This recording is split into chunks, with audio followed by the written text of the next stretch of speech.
There we go. I'm sorry. What, Becky? You said you're not weird? No, I'm Wheeled. not weird. Weird. Weird.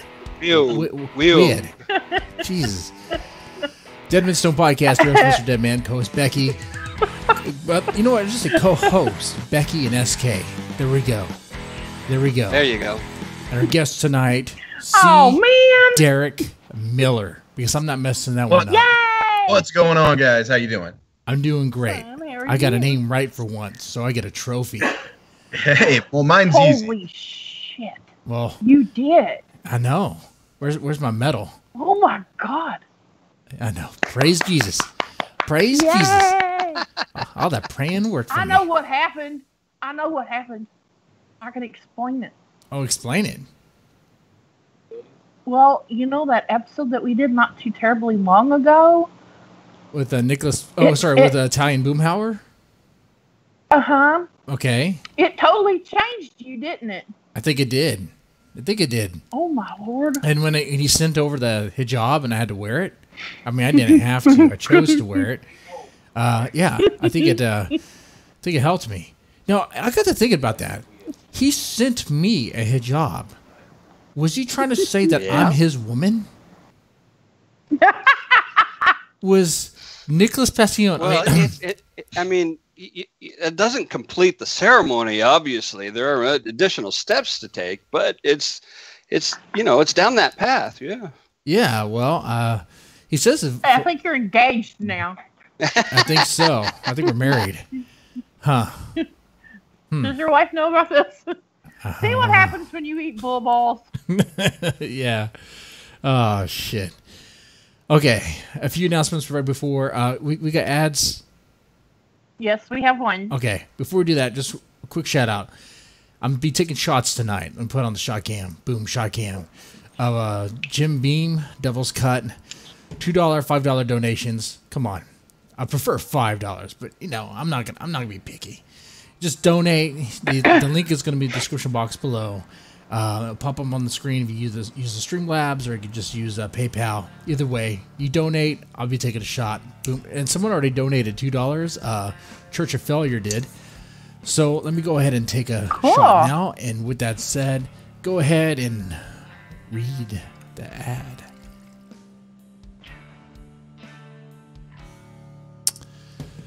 Man, I hope it has the word weird in it. Weird.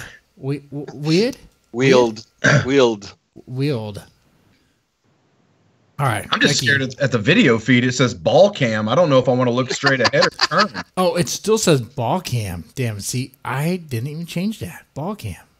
Okay. That's okay. That's what happens when you drink on the job. And where's Becky? I thought she said she had an ad for us to read. Where'd she go? She gone? She just disappeared, man. That's wheeled. That is weird. Apparently she had internet problems. So, anyway, here's a shot. Jim Beam's Devil Cut.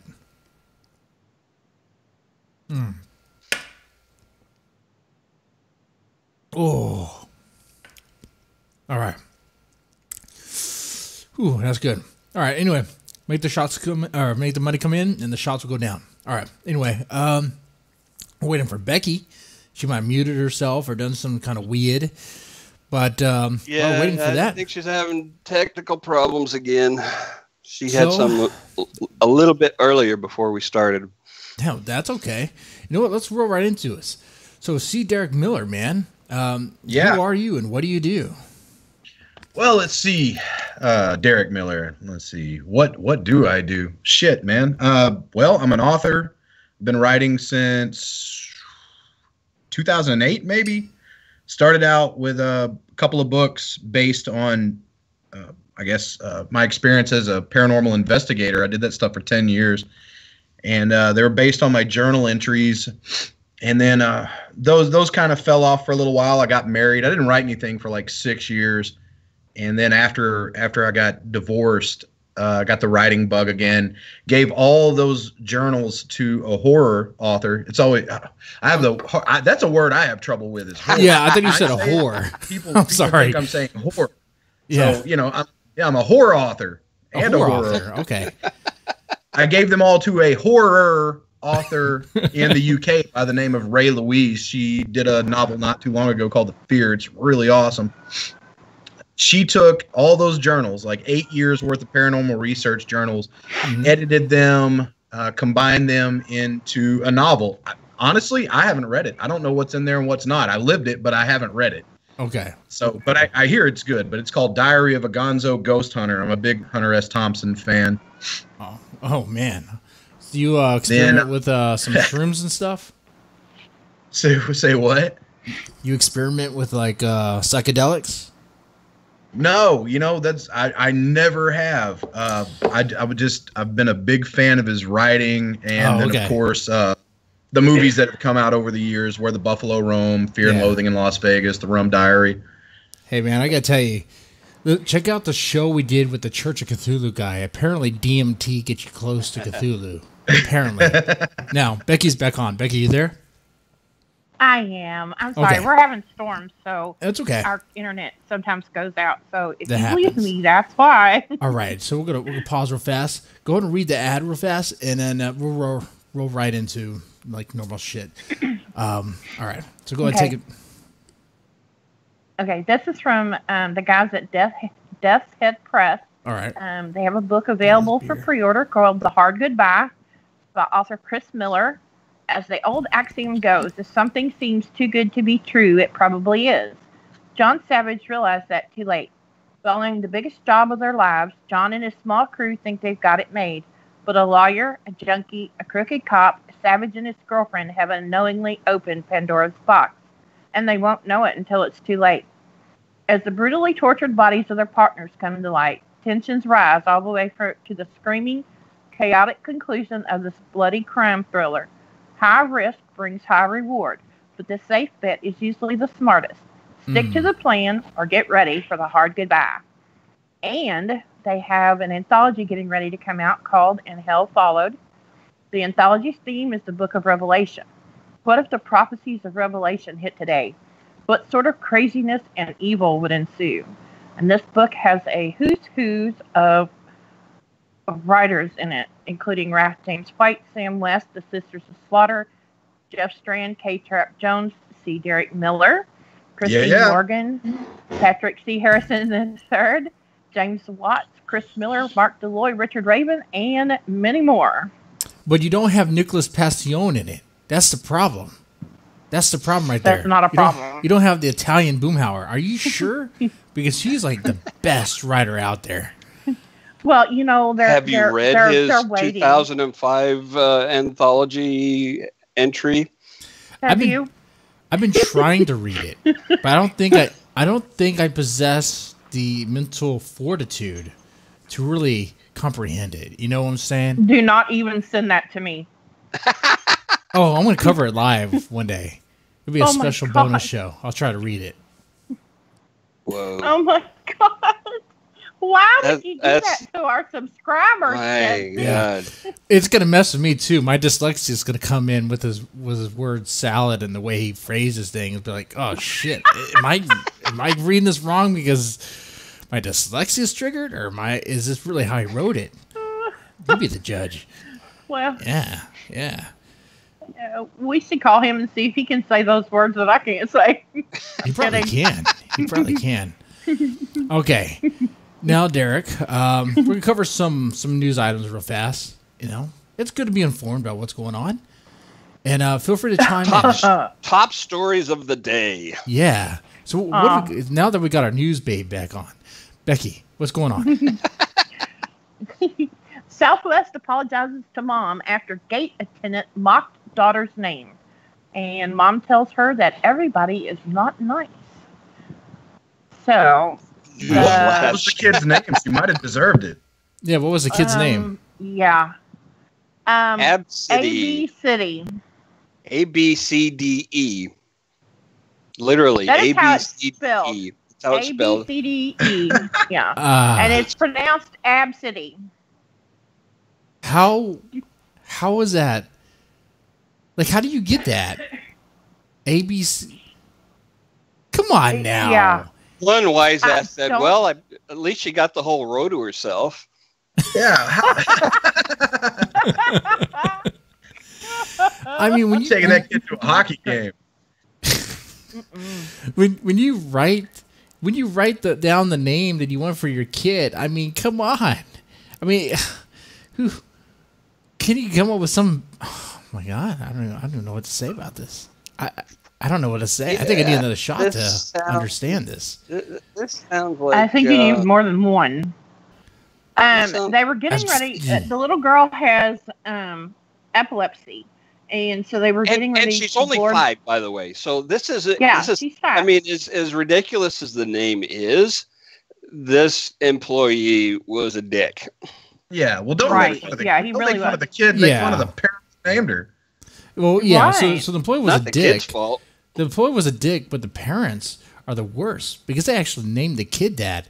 I mean, come on. When you name your kid Absty or whatever the hell that's supposed to be, you know they're going to be picked on and bullied. They're trying so hard to stop kids from making fun of other kids, but it's an uphill battle. They're going to lose because 13-year-olds are relentless. They don't give a fuck. They'll make fun of anything. Well, way But before think about 13. it, though, man. The first day of kindergarten, she automatically learns how to spell her name. Fucking overachiever. Yeah, shit. Probably already does know. I'm making They're does taking now. my name. A B C D E. Oh.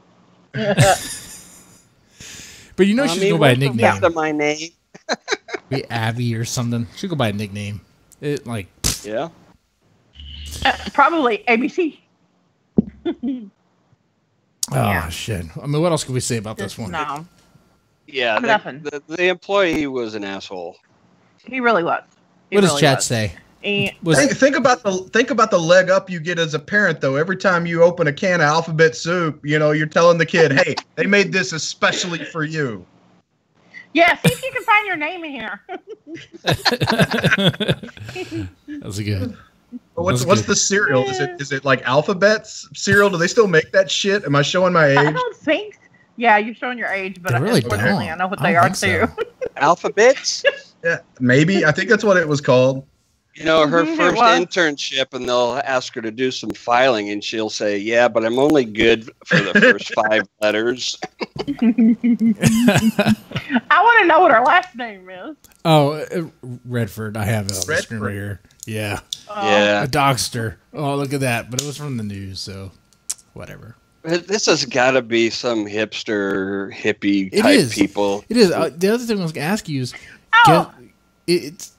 I mean, not. Well, I mean, if it happened in the '90s, do you remember back in the '90s when all the mothers were naming their kids like normal names, but they were spelling them like really weird. Like my daughter that's graduating Yes. from college tomorrow, her name is Destiny, and she was born before I got into a relationship with her mother, so I had no say so in that.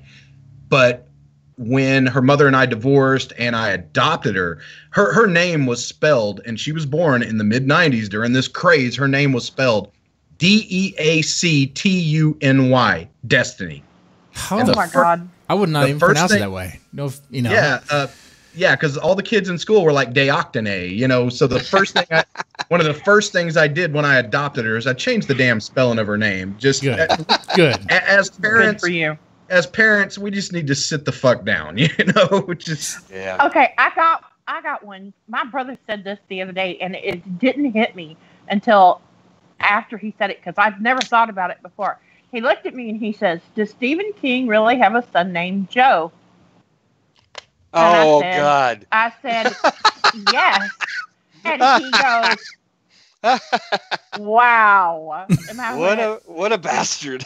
Oh, my I God. was like, "Joe King." I was like, "Oh my God, no wonder he goes by Joe Hill." Yeah, you'd have to. Uh, Shit. I was like, "Oh my God, how did I That's- never put that together before?" That was good though. Joking. Oh man. I've heard Sorry. of a guy named Robin Banks. Robin Banks. Oh my Oh God. yeah, that's a good one. That's a good one. There's That's a an good old- one. Name.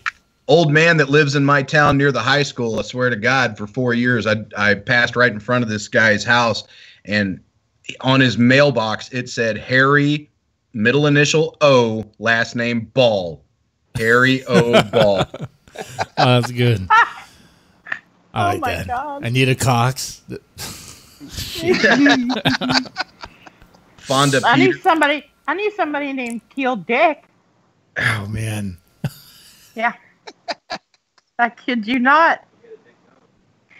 Okay. I want to hear some crazy names in the chat. Let me know some crazy names. If they're crazy enough, I might just take a shot. But if you really want me to take a shot, I'm gonna tell you like names that I actually know of in this town that I live in. Greenville, Texas, about hour northeast of Dallas. Other than Harry O. Ball, there was another one. Yeah, right. That's still the best. There was another one. It was a lady, and her name was Fonda Peters. And I heard that one from a nurse that worked for an OBGYN. Like she came in for an appointment. Fonda Peters. Fonda Peters. My mother had a close friend when I was little who her married name ended up being Pearl Gates. Oh my God. My mom had a friend whose first name was Mary, and she married a man whose last name was Christmas. oh, that's horrible. Yeah. That's horrible. That's a little much, man. Yeah, I'd rather have the Harry Right. Ball's name. At least that's No, oh my God. people be like, I think that old NASCAR driver had it all beat though. His name was Dick Trickle. Yes. and that was a real name. Yeah, that's his real name. He was a NASCAR driver. He was famous. That made it even worse. His name was Dick Trickle. Well, He never finished first.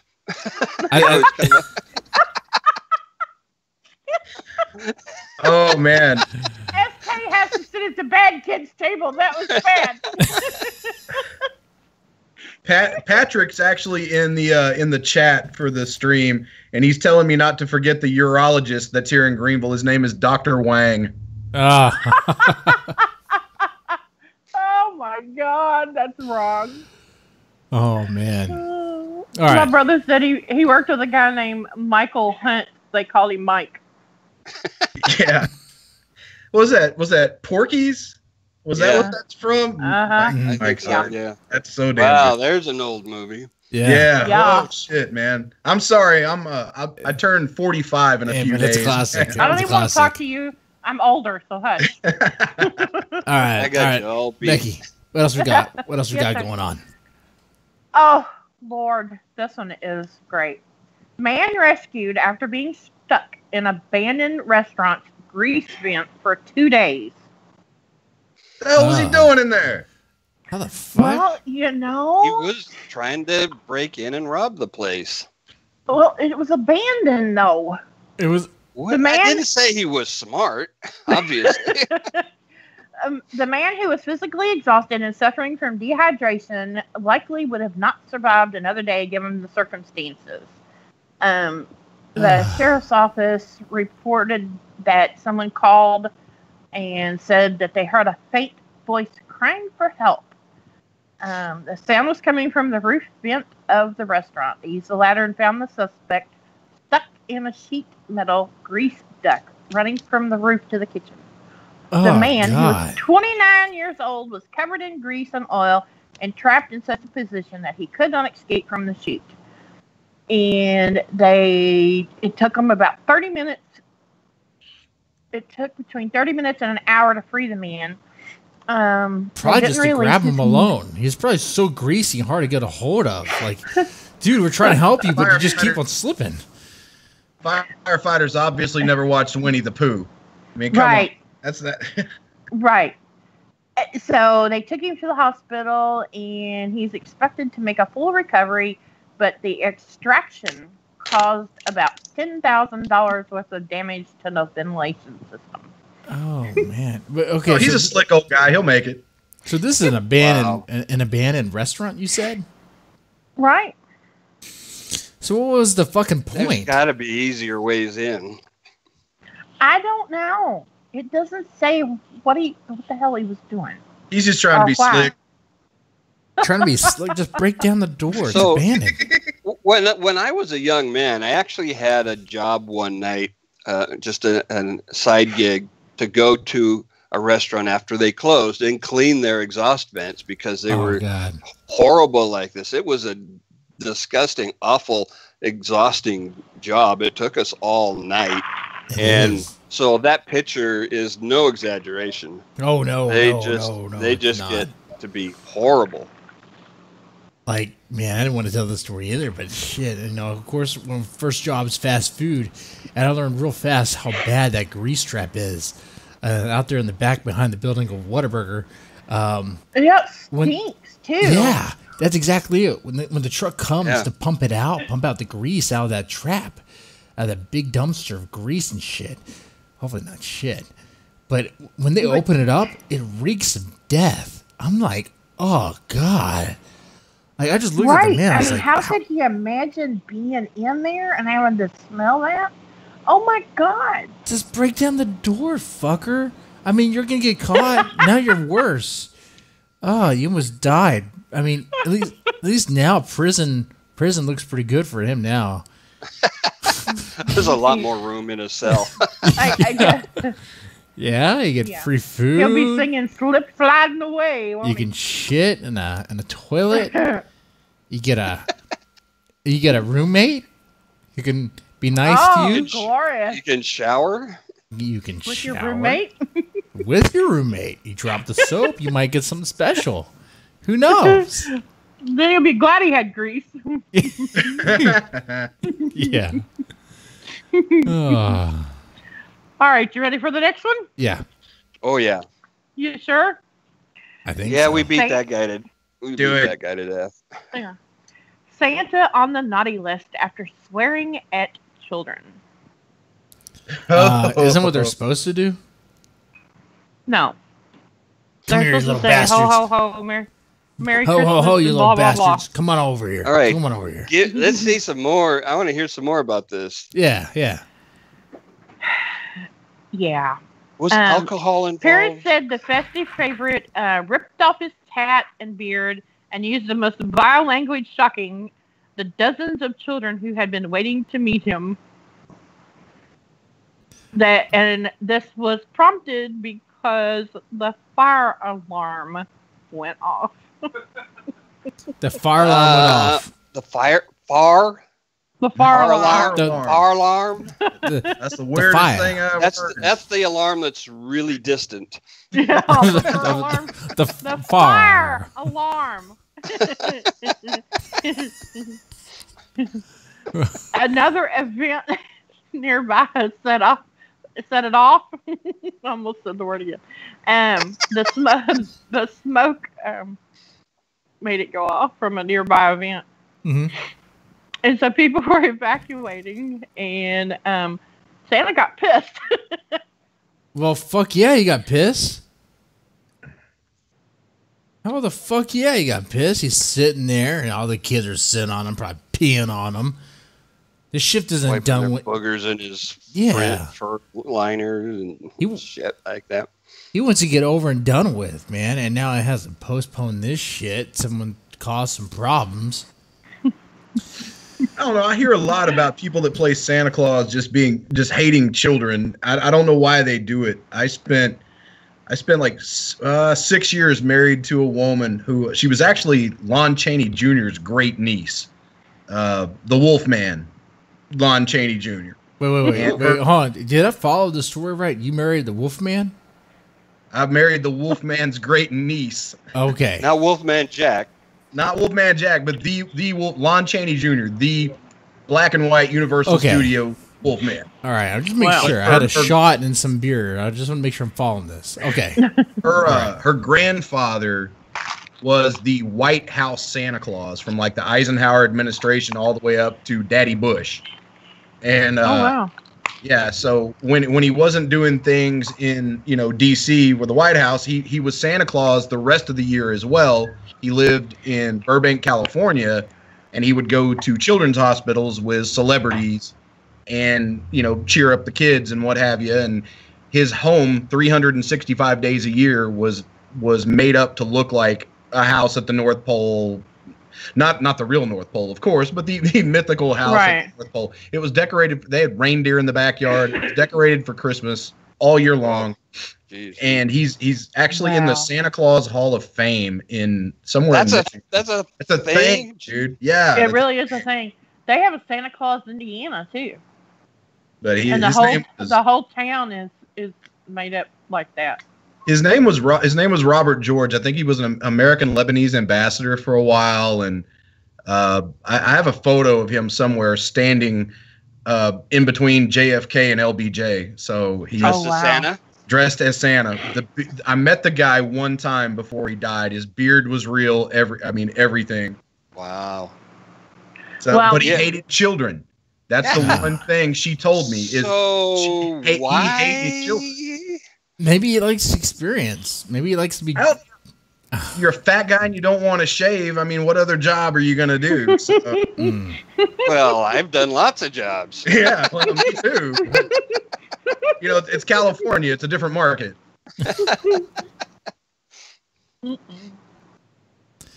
All right. Wow. I was talking to some people in the chat. Santa Claus and school teaching or daycare. If you don't like kids, move along. Yeah, exactly. Well, it does say what Santa told them. Well, what did he tell them? Please. Santa told them to get the fuck out. That is my kind of Santa. Then that's appropriate. Santa is using his words to empower the kids. He's talking to kids at their level. He's talking to kids in a way they would understand. Get the fuck out, kids. There's fucking smoke and fire in the mall. Alarm. Yeah. Yeah. There's probably stuff that's left out of the story. There's probably this raging fire down near the food court. Some fucker just, I don't know, burn some shit or whatever. You're like, get the fuck out of here. Get the fuck out, you little bastards. Get the fuck off me. Get the fuck out of here. You know? Well, that and some soccer mom type going, we didn't get our turn. We're up next. We waited all this time, and I don't care if there's a fire alarm. We're going to get our turn with little booger nose here to sit on your lap. Oh, so you just little booger nose.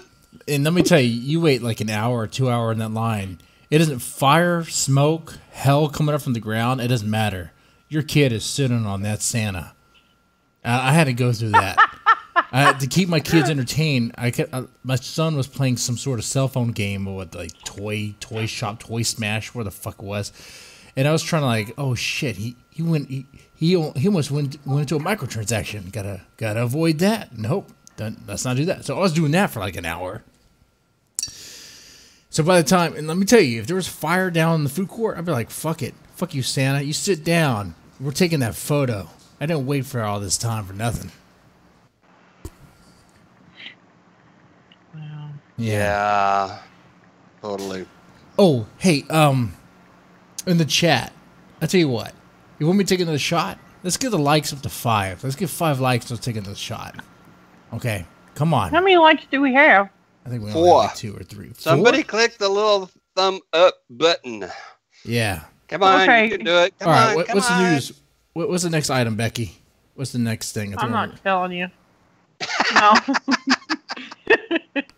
Ding, we got 6. Oh, shit. Bingo. All right, I'll take it. I'll take it. And you tell me what the next thing is. Or tell us what the next thing is. YouTube Rewind 2018 is officially the most disliked video on YouTube. Well, I thought it was the new Ghostbusters trailer. Did it surpass that? Yes. I believe so. Oh, yes. Has more than 10 million dislikes, overtaking Justin Bieber's 2010 song "Baby," which has just under 10 million dislikes. Wow. And this is created by YouTube, by the way. This is produced by YouTube. So. Oh, is it? Oh, I'm so happy about that. That just makes me, kind of giddy. Yeah, I know. That's why I really wanted to cover this one. Like, come on. Oh my God. I mean, that really shows how disconnected YouTube is from what YouTube is. I mean, and you understand, so YouTube being part of the Google, multiverse, I guess. Whoa. So that this wasn't assigned to some fucking intern and say, hey, go make some goddamn end of the year video and throw it out there. This went through many, many hands, many steps. Mhm. Lots of people had their say. Lots of people had to sign off on this shit. And that just tickles me so much. Oh yeah, yeah. What it is half the people in the video, most people don't even know who the hell they are. They're not really like the most popular of the popular. I mean, I guess they are, but the most popular YouTuber. Yeah, the creator starred in it. Like, yeah, but the most popular one, PewDiePie, isn't even in it. He's not even in it because he's like too much controversy around him. But like the certain YouTubers that get a lot of following and all that because of this, that, and the other, they're not in it. It's too controversial. Yet here they are, like doing some crazy dance in the Suicide Forest in the video. It's like, okay, have fun with that. Suicide Forest, yeah. Yeah. In Japan. Mm-hmm. I mean, that's what it looked like in the video. I'll talk about Fortnite. If you watch the video, it's catered to hit all the keywords and the buzzwords to like appeal to the common denominator. You know, like, Fortnite. We're gonna have we're still gonna have shit. No. Dubstep. That's what I'm looking for. Oh, yeah. The style of music that's pretty much done now. Dubstep. Yeah, we're gonna have that play. Here are the top 100 search terms. Put those in your song. Yeah, exactly. And people hate it. Shocking that corporate executives cannot dictate creativity. But they want to.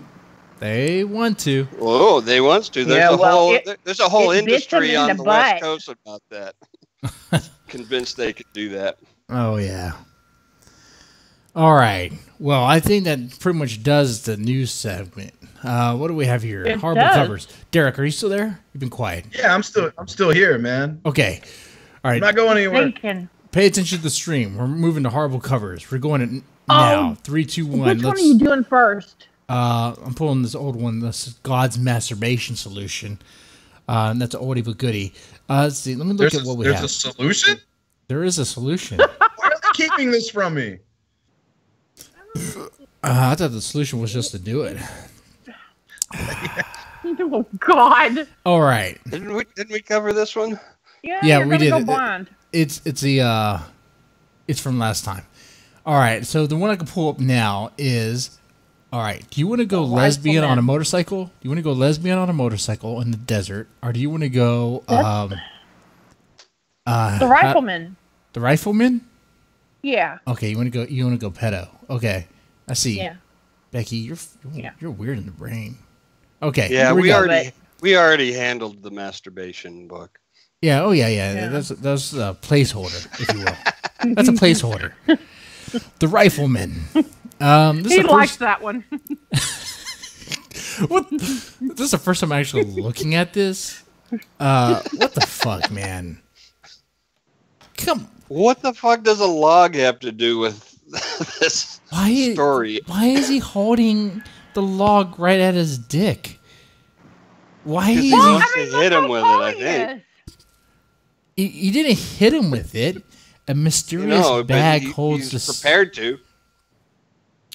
He probably needs to. Look at him looking at it. No. Touch me again, you're getting the log. Oh, no. You look at the way the kid is looking at the man, and the man's just laughing. Like, it's like, haha, you're funny. No, and there's a deeper level here, which I don't think we want to get into. I don't know. And in the tagline, a mysterious bag holds the secret to the outlaw's past. Oh my God, he's talking about his ball sack. And a thrust. Oh, no, threat. A threat. I thought it said threat. I know. So, the rifleman. Oh, man. I don't Now, know. for those of That you look on kiddies Chuck in the Connor's audience, face, though. Hmm? He's like, well, looky here, son. Most people walk up and stick it in. I stick it in and walk up.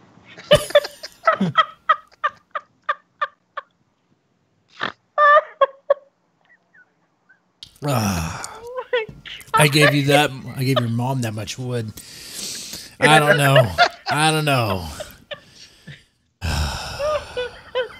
I Take this in your room, and when you come out in the morning, I want to see a Louisville Slugger. when I was about that boy's age, maybe younger, The Rifleman was a TV show. Was it based on And this it book? was one of my TV favorite. back then? Well, you know, It was based on this book. 3 channels, and one of the kids had to be the antenna. No, to the left. No, there. Stop. Now don't move. But Oh, man. that's a very disturbing cover. It is. Oh shit, we're at 7 likes. I'll tell you what.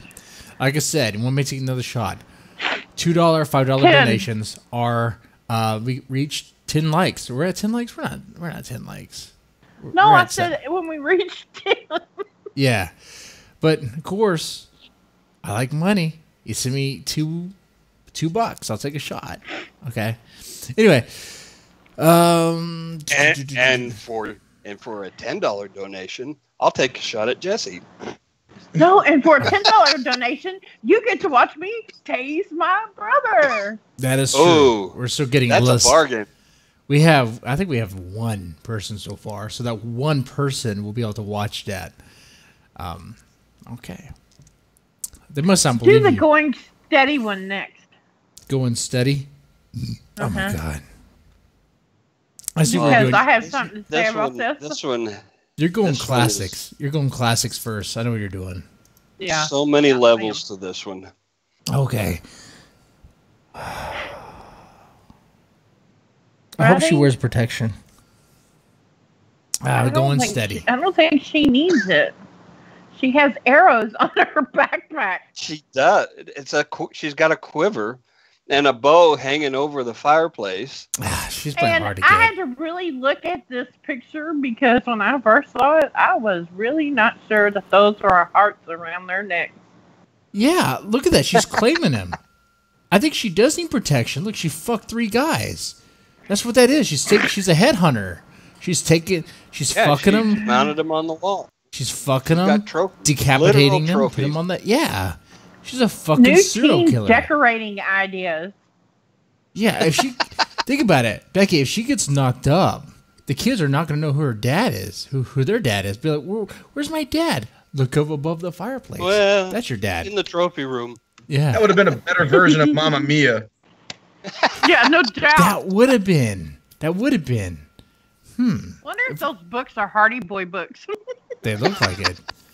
Going steady, But, the world. but you see that there's the juxtaposition of the doll and the stuffed animal.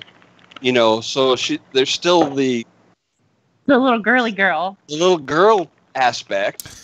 Well, those are like probably daddy issues or something. She didn't get over a certain phase, you know. Look at her hairstyle. Well, she doesn't look like she's 16. No, she does not. Oh. No. She doesn't have Meryl Streep's nose either, so she didn't kill him with her nose. It's not like Mamma Mia. No. But she definitely is developed. I mean, look at this. Oh, jeez, I'm just talking about things. Okay. Okay, What the that fuck is could she wearing? very well be Plaid? like a padded bra It could be. because they look really, really round. And plaid pants? What the fuck is going on with that? Well, I mean, look at the issue, Jesse. It's 1960. Well, Yeah, but okay, so pants? I guess this so. is a lot of people seem to operate under the notion, and despite mountains of evidence, that women are the so-called gentler sex. But let me tell you No, we're something. not. Let me tell you something. It is not so. I think Derek could tell you some things. No, I've always preferred it when they're not the gentler sex. Women are every bit, if not more, violent than men.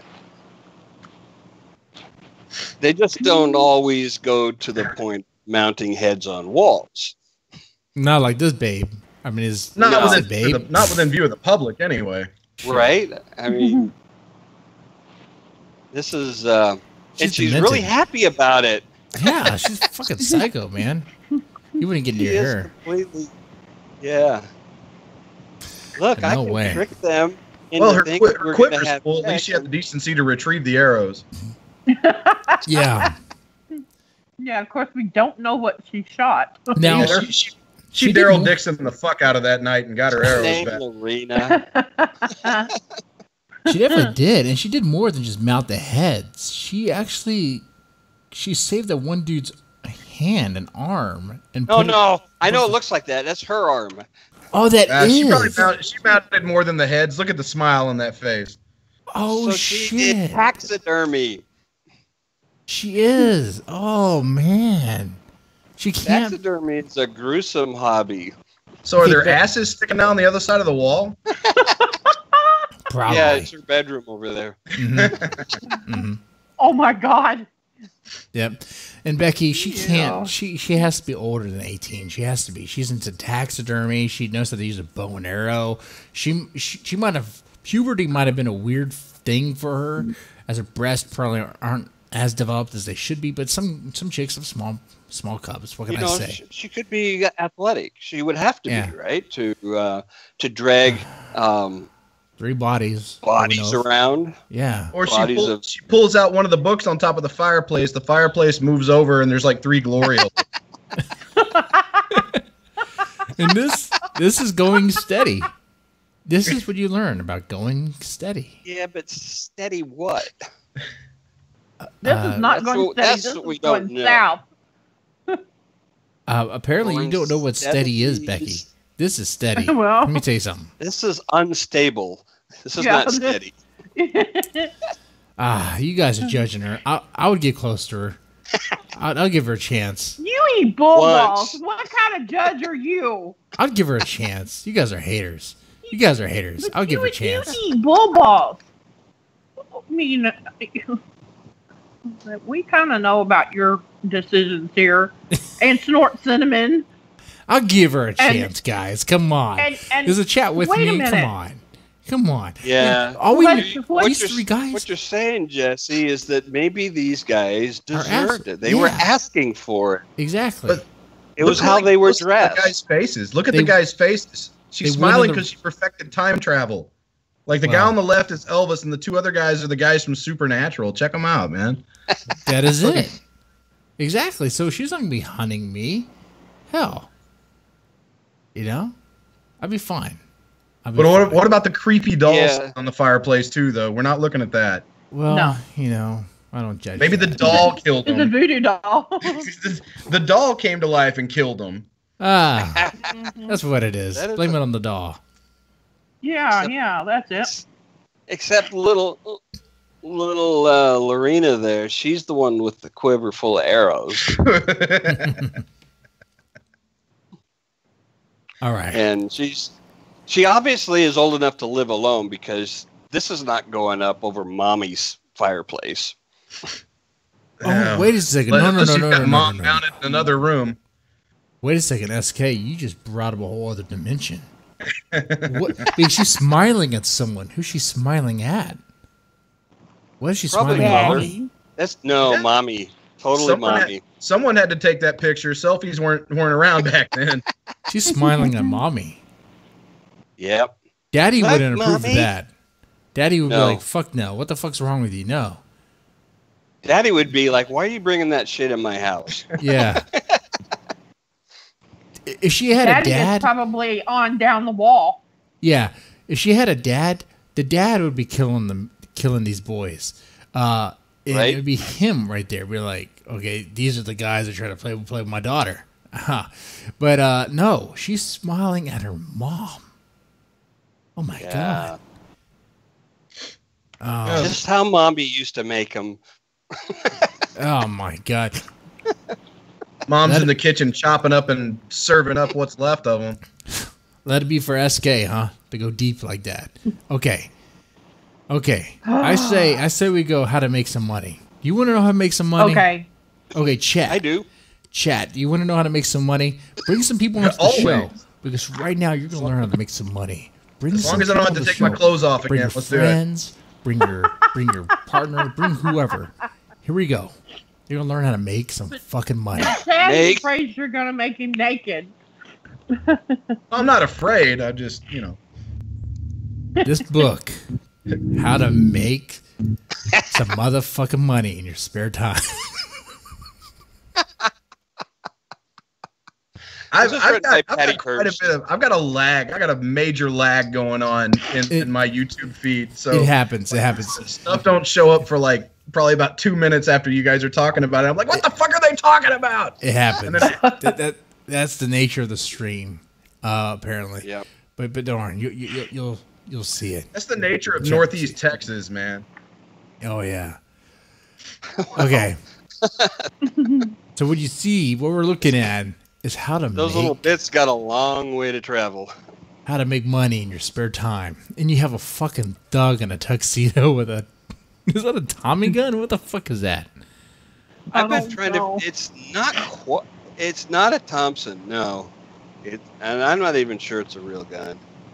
I don't know what that is. Look familiar to me.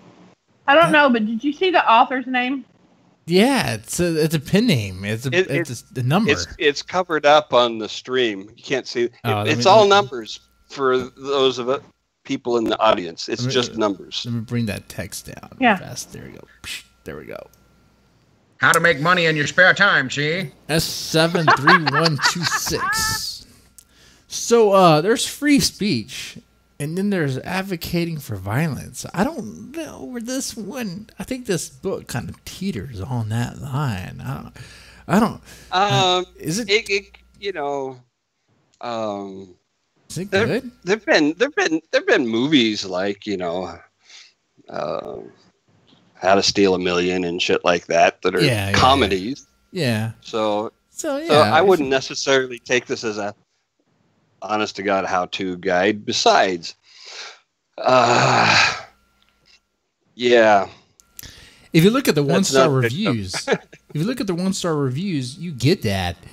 And by the way, it's a 4-star masterpiece, okay? And the 1 stars, some of them that I've found, are like ragging on how this book is poorly written. One of the reviews is like 1 star because it's clearly written by a thug, nothing clever or thought-provoking. I'm like, oh shit! I just figured out what the number is. That's his prison number. No way. Are you sure? Yeah, I bet you anything. That's his prison number. Oh fuck! This guy done time. Oh shit. Yeah. SK is on the case. SK's on the case. He does the deep search. The sequel to this book was how to score ramen noodles on commissary in your spare time. And I looked into this book, by the way, the free preview, and you learn about extortion. You learn about how to. So it is a how-to book for real. It is a how-to book. It's some comedic edge. Probably not a good one, but the people who gave it 1 star, though, people who got stuck in a grease vent because they didn't know how to do it. They didn't bother reading to the end of the chapter. Do not use the fucking grease vent, dudes. Yeah. People get impatient. They skip steps. What does chat think?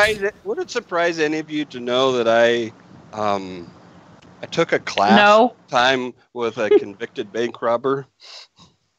Nuh-uh. Really? Yeah, for real. He was a funny guy. Funny guy. I'll tell you the story sometime, but not today. We got other things to do. I think that might be a chapter in this book, How to Rob a Bank. Yeah. No. I can tell you how not to rob it. I could tell you how to do it. I can't tell you how to do it well, and I wouldn't advocate for it because you're gonna go to prison. So yeah, or you might die. Well, you're gonna have a bad time. No one's gonna let you get away with that much money. Not end well. Yeah, just no. Nope. Okay, that one was a great book, but it's not the worst cover. Okay, which one? There's so many good ones. Oh, I really want to do the lesbian on the motorcycle. I don't know if she's... Okay, do that one. Yeah, that one. I don't know if she's really lesbian. I'll let the chat decide. And not that there's Well, anything wrong no, with it. but in about 30 minutes when it comes up on my screen, I'll tell you. I'll describe it to you. You have a We're muscular... mailing the bit to you, Chad. Let me. Okay, I'll describe it to you. Here you go, Derek. Ready? No. All right. On a yellow background, you have what looks like a transsexual. Nothing wrong with that. That's fine. Maybe she is. Maybe he is. I'm not sure how. She's just on steroids. Steroids. Okay. So lost her breast, but she has like these cup things around the nipples or something. And then the confusing part is she has like underwear on, but it looks like she has a camel toe. So maybe she is not fully. Maybe she is. It's really too much surface area in that spot to be like a thong, right? Yeah, it's like underwear. And the image going through my mind, because it still hadn't popped up on my screen. Like already, I'm thinking about Rosie O'Donnell on a Vespa. So she is thinner than Rosie O'Donnell. I'm sorry to do that to you. I'd rather spend time with her than Rosie O'Donnell. This person is much more fit than Rosie ever dreamed of being. Yeah. So not that I wouldn't spend time with Rosie O'Donnell. I mean, I don't know. Take another shot, maybe I will. I don't know. But there's not enough alcohol in it. Oh, there we go. All right. We who are about to what? Die. Salute you. That's where that line goes for me. That's the opening of the gladiator salute, right? We who are about to die. What the fuck are you writing on? Salute. We who are about to die salute you. Is that maybe a motorcycle? It looks like she's got a poop. What is she doing? Is that is a he? She looks right? like she's got a poop. That is a man transitioning to a woman. That's what that is. This is the future. It's like trans future. This is like 2030. Okay. So this is some kind of space motorcycle gizmo that she looks like riding, and I think the mirrors just came off and attached to her chest. I was looking at that too. They're a little too pointy. I was like, her bra's not working. Her bikini doesn't have this middle strap. I don't know what's holding onto her very pointy nipples. I mean, those are. Can you zoom in? Does it say objects may appear closer than they are? I could try to zoom on this photo, but it'll probably be pixelated. You really want me to make this widescreen because it's going to look horrible. No. God. No. Okay. Oh man! And this was written by a female, ostensibly. Mm-hmm. It was. I mean, it was written under a female name. Jonah Russ. It could be a male transition to a woman with a female name, or it could just be a dude writing under a pen name, female name. I mean, it happens. It used to be John Russell. Now it's Joanna. Joanna Russ. And clearly, if you look at the middle region here, it is fully transitioned. So that's some serious abs. Oh yeah, those are some serious abs. She works out. She can probably kick my ass. She's got some biceps going on, and her shoulders are pretty substantial. However, I will say, I don't know. I'm pretty big. Can't make out an Adam's apple, but the lighting could be off. No. Yeah. All right. But it's the future. It's the future. It could be, they could have magical medicine ways. One last cover before we move on. This is the last one. I think this will be the one that does it. That seals the deal. Which one? If you ever want to know about the goth scene, this is the book you need. This is all you need. Oh my God! Jesus Christ! Finally, the book I've been looking for. I've been missing out. That's your next girlfriend, I didn't take a shot for this.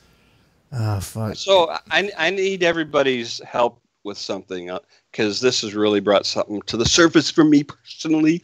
And you know, I just turned a certain age last month. Is it too late for a goth phase for me? Never. It's never too late. Yes. You be you, man. Do it. It's never too late. Oh shit. Oh my God. Cape and all. Go for it. Do I have to wear animal prints though? That's kind of a. It's kind of no. You don't have to wear animal prints, but you have to wear the black lipstick and eyeliner. Hey man, if it's on the shelves in Hot Topic, run with it, dude. Fuck. You know what? Pick me up an Avenged Sevenfold CD while you're there. You know, I'm gonna take another shot. I'm gonna take another shot. There's a guy in the chat, Church of Failure. He was letting me know what he's matched me with. He has a whole table full of shots. You know what? And people weren't really donating. They ought to, because I'm a man of my word. I'll do it, motherfucker. But here's the thing. I'll take another one. But I want to see 10 likes. I want to get to 10 likes. Come on. Come on. Okay, I'm seeing the cover now. Dude, I went to a concert a couple of months ago. I went and saw Lindsey Sterling and Evanescence, mostly because I think Lindsey Sterling's really badass. But like every chick on the lawn still looked like this, including Amy Lee. Oh God! Oh my God! Amy Lee looked that big. Yeah. She let herself go. Amy Lee has. I mean, hey, you know, we go to see her for the pipes, man. Come on, let's be fair. That chick can sing, but she does look pretty similar to this. She let herself go like that bad? She's kind of let herself go, yeah. I mean, Lindsey Sterling is cute. Lindsey Sterling is awesome. Lindsey Sterling, her opening act put the Evanescence show to shame. Oh my God, was that Lindsey Sterling on that other cover? With the heads on the wall? It could have been. She seems like she could pull that off. She's a Mormon. Is she? Yeah, she's born and raised in Utah. But so she definitely knows how to shoot. Yeah. Yeah, but yeah, seriously, every chick in the lawn look like somewhere. Seriously, the entire Hot Topic franchise in the city of Dallas was without a manager that night because they were all at that show. You know, I'll say this though. I'll say this. You know, these girls, they have extra meat on their bones. That's fine with me. That's fine with me. You know, I know some chat would be like, "Oh, you hating on big girls?" We're not hating. We're just saying it's extra pushing. You know, extra pushing. It's good. I love all women except normally one at a time. I hate. So yeah. But but I love all women. I think women are the most beautiful thing on the face of this planet. I love them all. You're great. You're awesome. You have babies. You keep humanity going. I mean, like I just mentioned Amy. If Amy Lee let herself go to where she was 300 fucking pounds and she was like, come backstage with me, I would still be like, well, fuck it, sure. I mean, okay. Oh yeah, she was still beautiful in a like 2004 kind of way, but yeah. Did let herself go just a little bit. Yeah. Like when she would go to sit down at the piano, it took a little effort. Listen, I have. Let me make a blanket statement for all you ladies out there. I want you to listen carefully, and this is the God's truth. And I don't mean me, God. I know. I like your voice. No matter what your size, shape, look, age, some guy out there is digging on it. Yeah, that's true. Guys, this is not necessarily holding true. Now, guys, you make sure you sign those consent waivers, though. You want to make sure it's 100% consent, okay? You don't want that. Right. At every stage. Yeah, every stage. Okay. Get a notarize, buddies. And not by one of her friends, okay? That's not going to work. You need a neutral partner. a neutral party, I should say. Neutral partner. What am I saying? A neutered, Right. So a neutered if it's party. a threesome, it doesn't No count. neutered parties. All right. Just gonna have neutered parties. Neutered parties. Who goes to a neutered party? Jesus, that's awful. Well, apparently All right. those bulls wander past your house. So Derek, in the beginning of the show, Yeah. my drunken haze, I remember you talked about how you wrote some paranormal books. So tell me about that. Right. Let's talk about it. Let's Let's dig see. right into that. One that's out right now. It's almost been out for a year. It's called Diary of a Gonzo Ghost Hunter, and it is from day one of my first legitimate paranormal experience through maybe 8 years later of being a paranormal investigator. It was my ex-wife now and I. It was kind of our thing. We were really big into it. We started out cemeteries, just kind of a hobby, and then a reporter followed us around one night when we were doing an investigation. He wrote about us in a magazine. And then it just blew up after that. People are inviting us into their houses. We're doing universities and old abandoned courthouses and train stations. We actually got to spend the night and do an overnight investigation in Six Flags Over Texas to investigate a lot of the paranormal claims from there. So I got my Scooby-Doo fantasy to stay the night in the old haunted amusement park. Oh wow! Awesome. But it's not something. I mean, of course, once you're in it for life. I still get a phone call every now and then asking if I'm the ghost guy. But yeah, it pretty much engulfed my entire life for about a decade. Oh, that's pretty cool. Yeah. So yeah, the book is actually my journal entries over the years, just brutally honest about the paranormal field and the experiences, and I don't know if anybody has informed anyone else. I know I don't watch a lot of TV. I'm allergic to politics. They kind of piss me off, so I haven't watched TV in like the last few years. I don't know if those ghost hunter shows are still on or not. But they are. They are. Yeah, those shows are full of shit, man. I mean, I'm not saying I didn't have experiences in all those years. I've had some really awesome experiences within all those years, but it sure as hell wasn't as often and as amazing as what those guys try to make people believe. So yeah, Zach Bagans can fuck off. Wasn't he exposed via a fraud? You know, it wouldn't surprise me. It wouldn't surprise me. I never liked that show from the time it came on. You know, when I first started investigating the paranormal, I didn't even know those TV shows existed. Mm-hmm. I started out in the libraries and on the internet and doing research, and then when I finally did get cable and realized that there were TV shows of jackasses doing this stuff with millions of viewers every week, I felt pretty shitty about it, actually. But I continued to do it.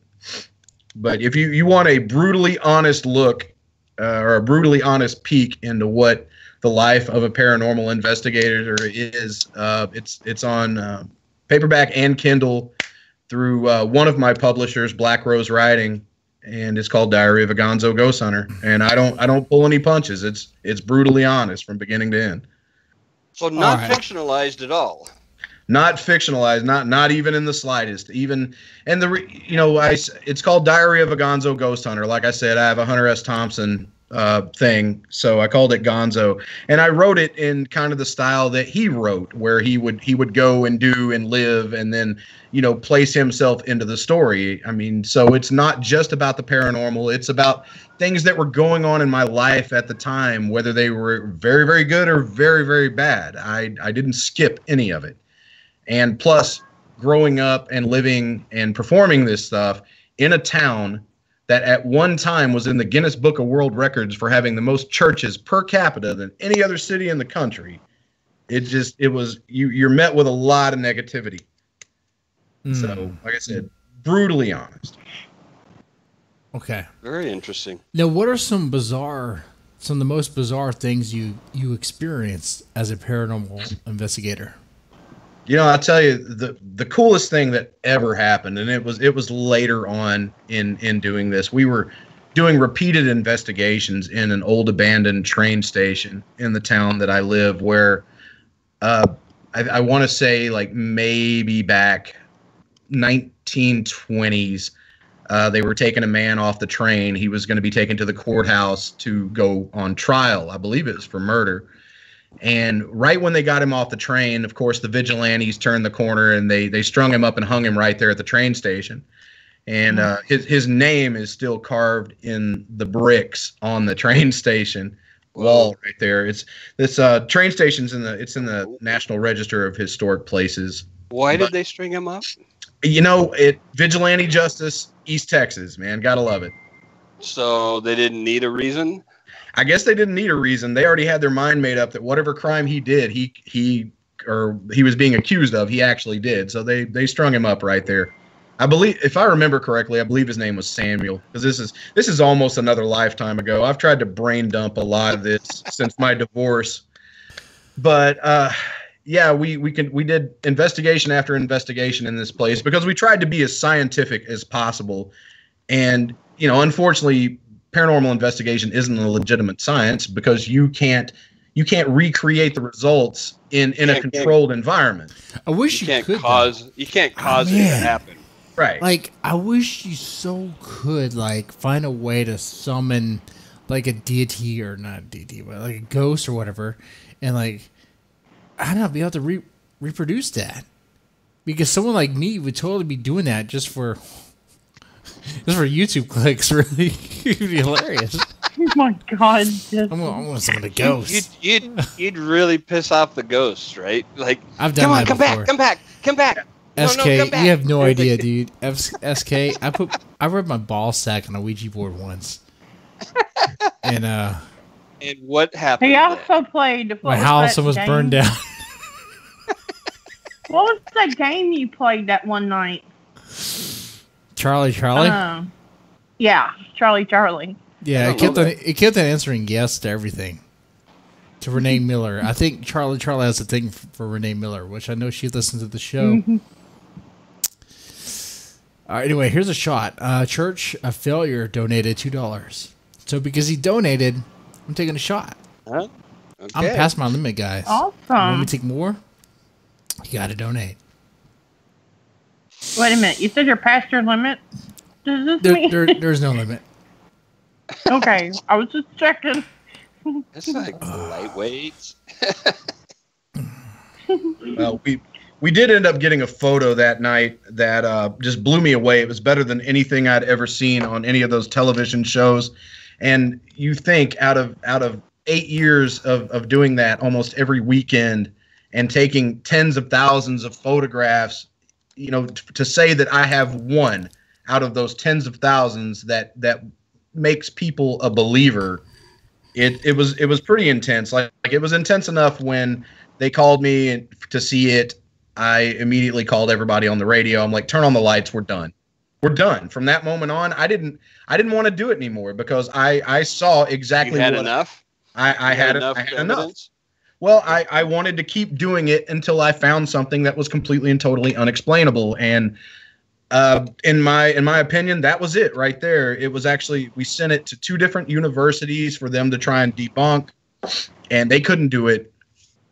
But the lady that took the photograph that was on my team, she would not go public with it because she didn't want it to be picked apart and ridiculed by the, all the skeptics. And she's like, no, this is mine and I'm going to keep it. And I don't even have a copy of it anymore. I was looking the other day to show somebody. I could probably get in touch with her and get her to send me one, but it's kind of a part of my life that I've moved away from. I still have all the gear in my closet collecting dust, and I really don't have a want anymore. Unless it's somebody that's having problems where there's children involved. I consider that an emergency. I don't know what I could do. I'm the guy that tells you whether or not you're crazy. If you're looking for someone to get rid of it for you, I'm not that guy. Well, so what other things do you write? I know you have a bunch of other stories out there. So tell us about that. Yeah, when I finished with the Ghost Hunter's Diaries and the Diary of a Gonzo Ghost Hunter and all that, I decided, I wanted to try my hand at fiction because writing about my life was crazy, but I had yet to write fiction other than a few short stories. So went back and found an old short story I'd written during one of my divorces. I've been divorced 3 times, guys. I don't know. Back up. Divorced 3 times? Skip right past that. Divorced 3 times. Did you not learn the first time? Of course not. Oh my God. Being with a writer must be tough, man. I don't know. You know what the leading cause of divorce is? Marriage? Yes. Oh. You must really love women. Oh man. I do. I announced that earlier. I do. I'm really lucky. I got a really sweet girlfriend right now. Don't marry her. Don't marry her. We haven't discussed that yet. But yeah. So yeah. That seems to be the curse. I don't know, man. So I was going through all these short stories that I had written, and there was one about a guy who was a werewolf in a small town, kind of the same size town that I live in, that when he would change and kill somebody, the next morning when he would turn human again, he would look at his victim that he half devoured the night before and reflect on how he knew that person, because everybody knows everybody in a small town. True. And the very last person that he woke up next to was his own daughter. So I called it A Taste of Home. Wait. He woke up next to his own daughter? Sad. Yeah, he woke up. He ate her. Yeah, he ate her while he was transformed. Whoa. So so I was like, man, there's got to be more to this story. So I got really fucking baked one night. Okay, we're talking. This is way back. This is way back. We're talking like like September. Baked, huh? 10 years ago. 10 years ago.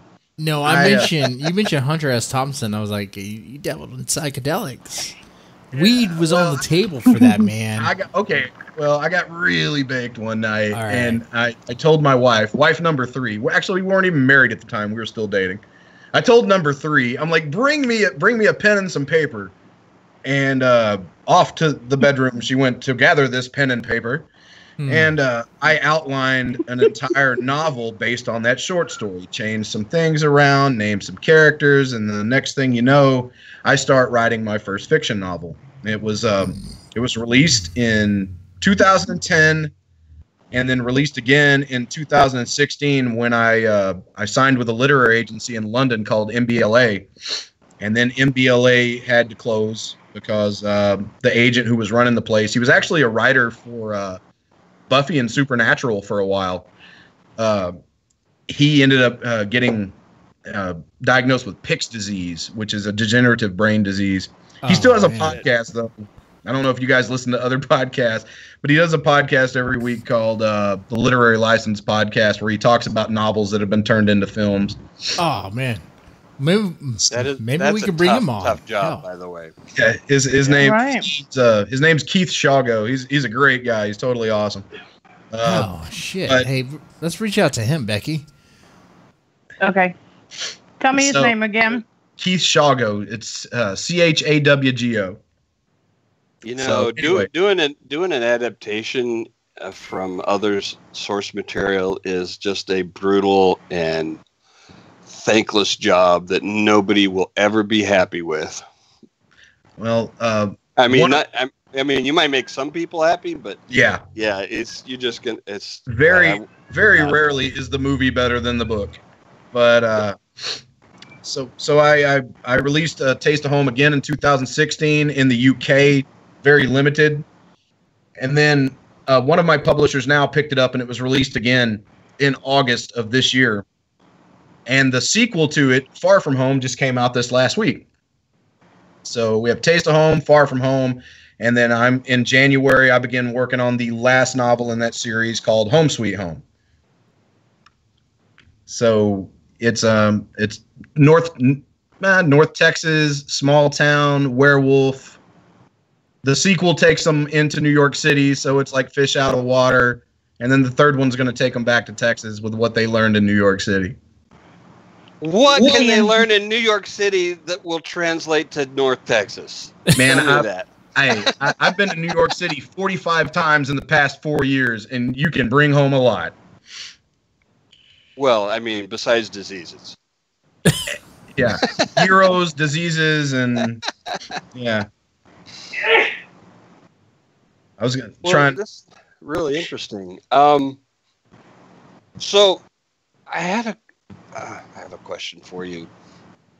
One of your books, Taste of Home, Book 1, Home Series Book 1, you have the number of reviews on that one book alone is like way above everything else combined. Right.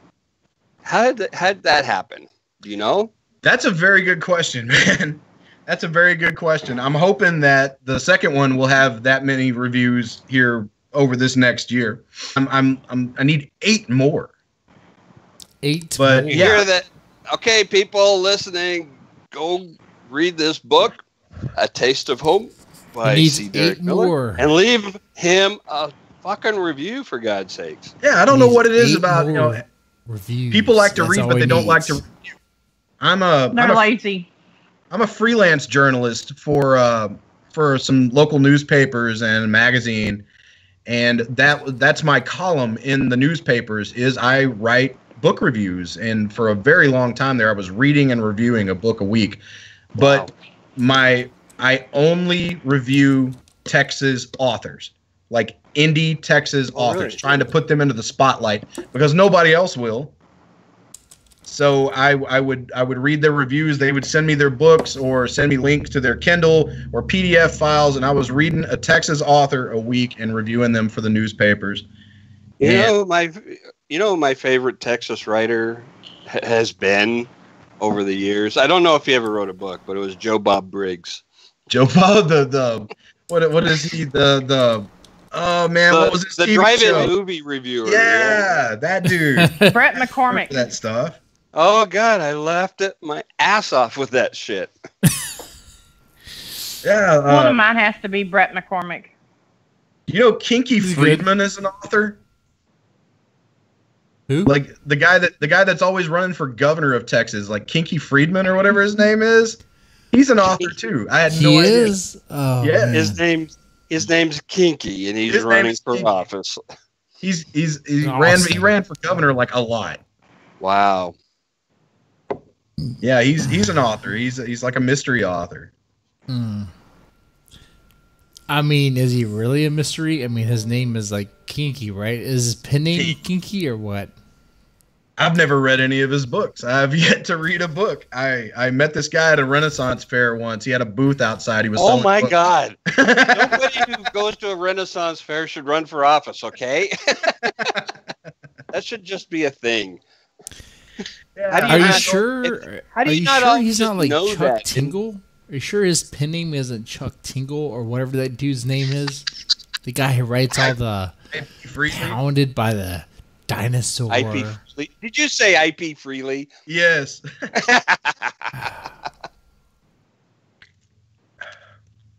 That is such a... So, man, Derick. You ever feel like you're losing control of this? I feel like I'm losing control all the time. But Derick, with your experience from publishing or writing, how has it been with, let's say, versus going like indie and traditional? Well, man, I've never been one of those lucky guys that gets that Scholastic contract or that Dell or that Penguin contract. I was really close once, but things happen. And I've been with Black Rose now for exactly a year. They're based out of San Antonio. They're growing, but it's not like a sudden growth. It's a steady growth. So it appears like at some point things are going to go places. But with the indie publishers, I noticed that the authors that are signed with them have a tendency to become more family-like, where I can see where some of the big name publishers, it would probably be a little bit more cutthroat. Like I'm also with Death's Head Press now. And, we have that anthology coming up next month, And Hell Followed. And these guys have already contacted me, and I've helped them put together a release party with live music at this really awesome pub, and we're just going to be some of the horror authors that are signed with Death's Head are going to be making very long trips to where I live to come and make this night like really damn cool. I would stay indie. I know some authors who just self-publish the hell out of themselves, and that's cool, man, if that's what you want to do. But I dig the fellowship that you get with the other authors at these indie publishers. It's great. You do get a little bit more under your wing with that. Now, there's been some authors like Jeff Strand who's been able to self-publish and make it work for them, and a few others. But you do get Tim Miller is one of them. What I tell, let's say, like, I know the author I'm working with, his name is Tony Evans. I'm like, look, like, you can self-publish, or you can publish with me. And then really what you get with me is you get another person under your wing to help you fly, so to speak. Okay. That's really what that is. Help promote and you. Me. And Becky.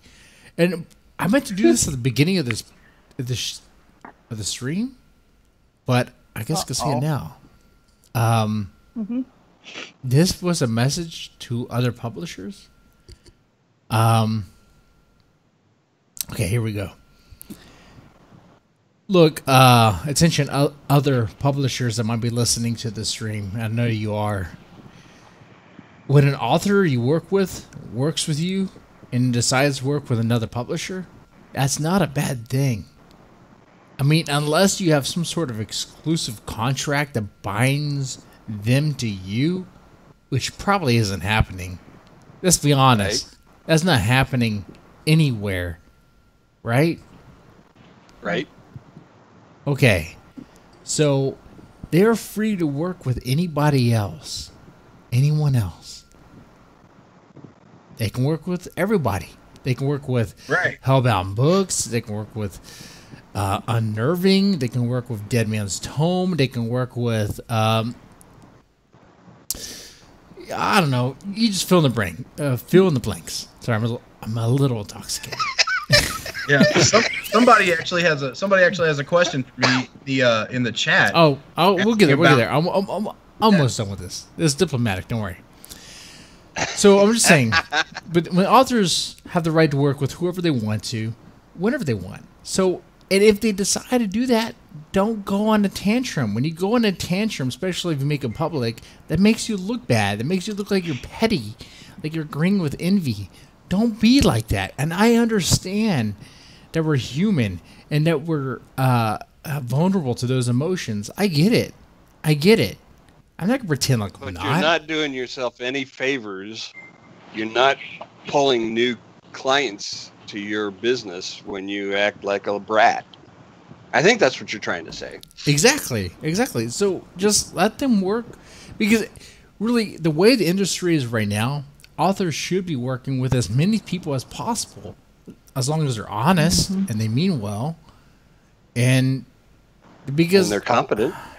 Yeah, and of course that could be the other exposure is everything, and you're never going to get exposure if you stay in the same place. That is it. That is exactly right. Unless you're on a freeway overpass. Yeah. You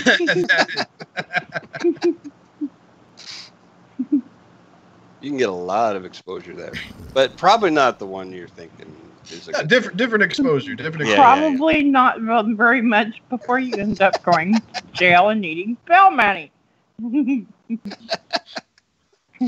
Somebody asked about me being an ordained minister. And are you ordained? They're like, I guess anyone can. Yeah, that is the truth. Anyone can if you take the proper steps. I became an ordained minister like 5 years ago because, and this is going to play more into where I live and where I'm from, and the battles I have to fight on a daily basis, being who I am. I became an ordained minister because they legalized same-sex marriage federally in the United States, and almost all of our local JPs just lost their damn minds and they said, explain what JP is. Justice of the Peace, not Jurassic Park, Justice of the Peace. A lot of the Justice of the Peace here, they lost their damn mind and said, well, if we have to marry gay couples, then we're not going to marry anyone at all. So that kind of pissed me off. You know, I'm a straight guy, I'm heterosexual, but I think everybody deserves the right to be miserable.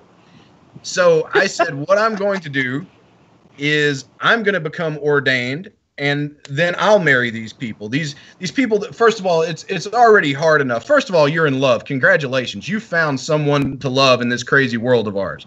Congratulations. Right. Kudos to you, sir and beat the odds. Ma'am and ma'am. Yeah, you did that, and congratulations. But now you've got to, you're catching hell when you're going to get your marriage license. You're catching hell when you're trying to find someone to marry you. So, you know, they can't go to a church because, you know, that's, the churches are hell bent on saying that this is wrong. And most of the JPs don't want to do it because they don't believe in it personally. So I've been the guy that will perform those marriages around here. And I've performed them in homes. I've performed them on the shores of lakes. I've performed them in cemeteries. I don't care where you want to do it. And I don't get paid. I don't charge a fee. I take donations. And whether that is money or free alcohol, which that doesn't work anymore. I'm actually 6 months sober now. Congratulations. Yeah.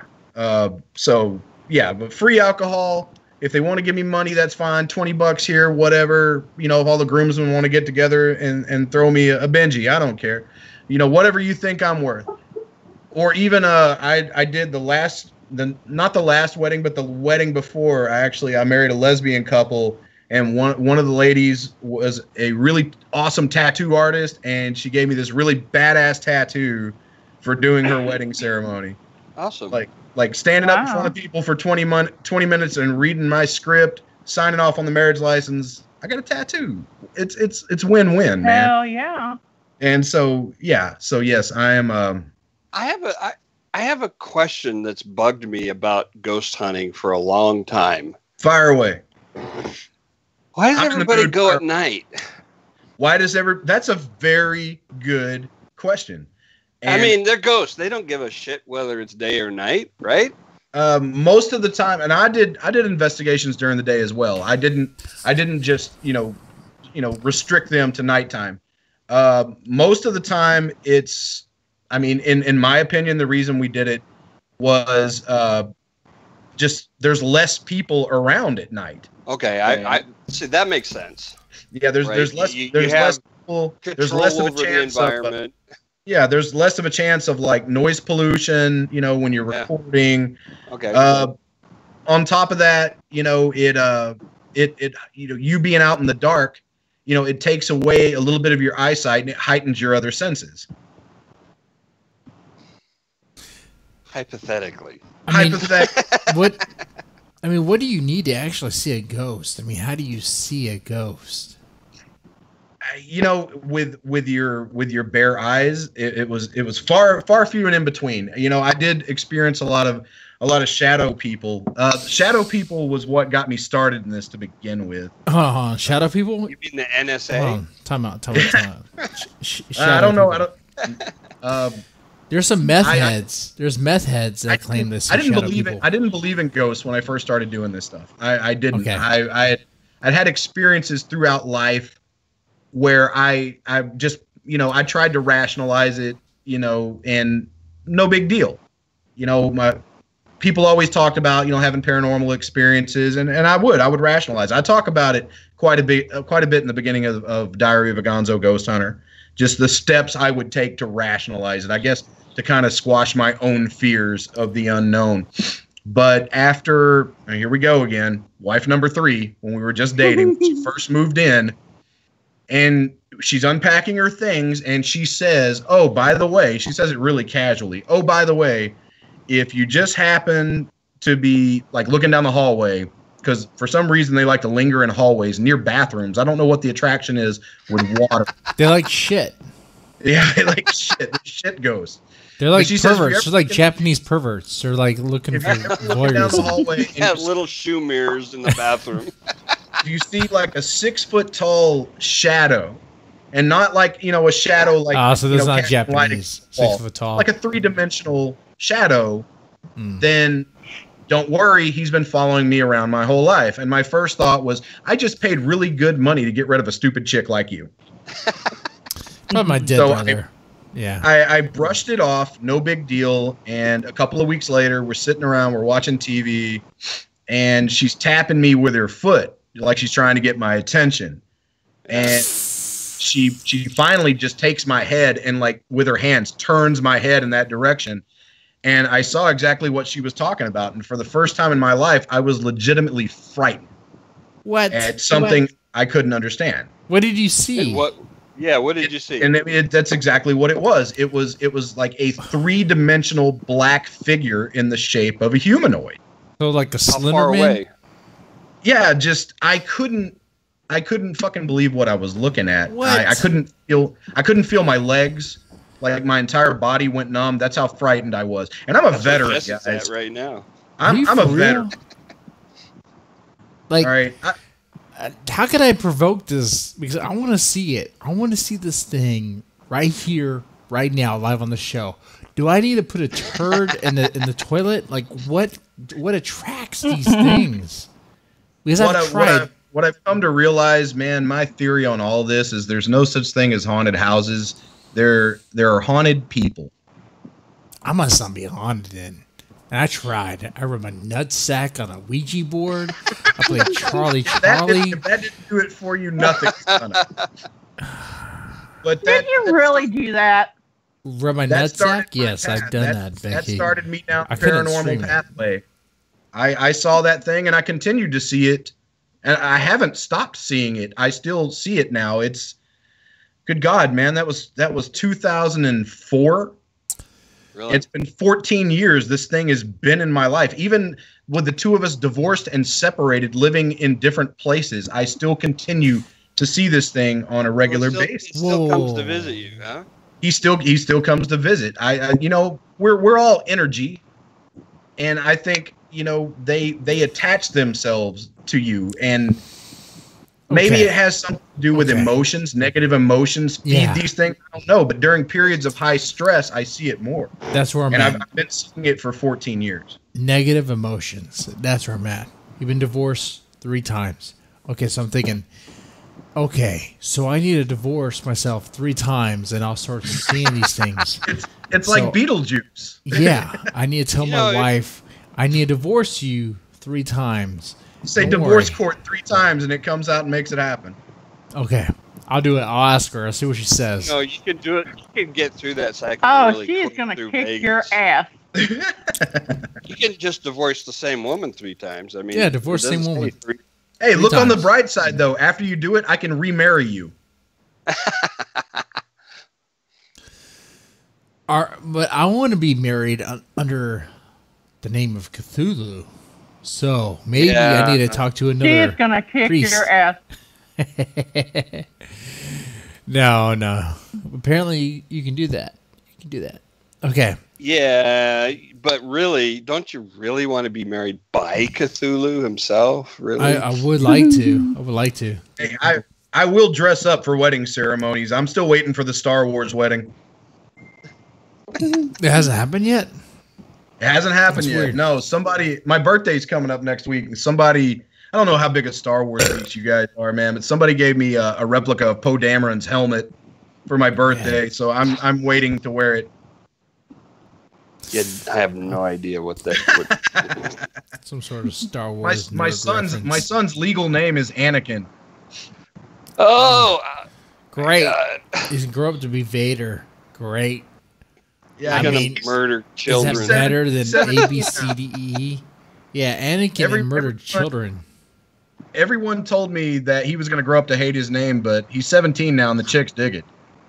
I mean, could have named him Arnold. Hopefully, he's not as moody and emotionally unstable as the guy in the movie. Yeah. It depends on what day you catch him. Yeah, well, he is 17. Okay. I see. 17 and already signed up for the Army. He's going to follow in his dad's footsteps. We'll see how that goes. Oh, So, you know, that is ideal. He has a nice little socially acceptable outlet. mhm. That's great. Now, we are a little past time, but you know, it is a Friday stream. You know, if you guys still want me to take another shot, you gotta donate. You gotta donate, okay? Gotta do it. So with that said, let me see. What else do you have in the pipe? Like what else do you have in the hopper? You working on something right now? Well, let's see.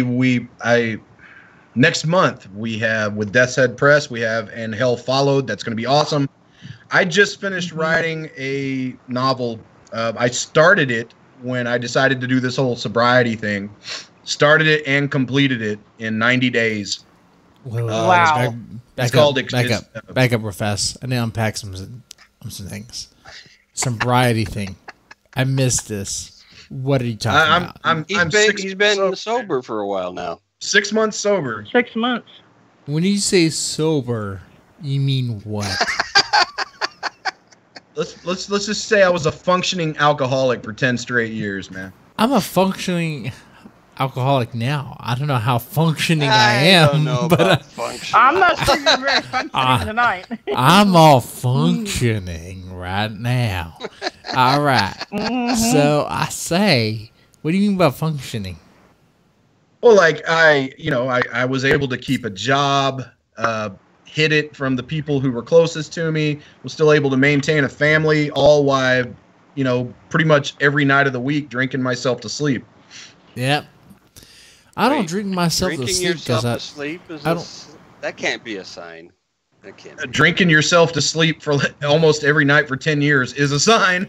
Oh, 10 years. Okay, I'm good. Whoa, what sort of demons do you have? Let's unpack that. Like, what sort of demons do you said have? it yourself, man. Divorces. Oh, shit. Oh, I have man. an anecdote about drinking. So, Paul Newman used to drink a tankard of rum every night in order to be able to sleep. Jesus Christ! And That where is he can't now? be true. Paul Newman? He's passed on, but he hung in there a long time. Yeah. It's not commonly known, but I still got that have, from like- his best buddy.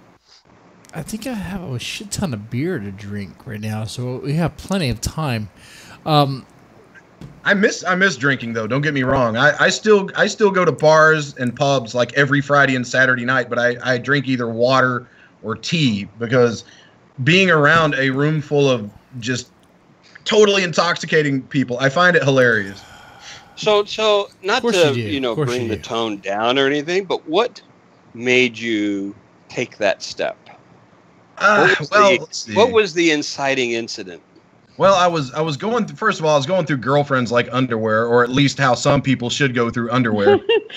You should just be going through girlfriends underwear. Right. Well, on top of that, though, I was coming back from a Memorial Day party, and it was about 4:00 in the morning. I was driving down a road I had driven 100 times, drunk and sober, no big deal. And I realized almost too late that I wasn't driving 35 miles down a road. I was driving 35 miles an hour down someone's driveway heading toward their parked cars. Oh. Uh-oh.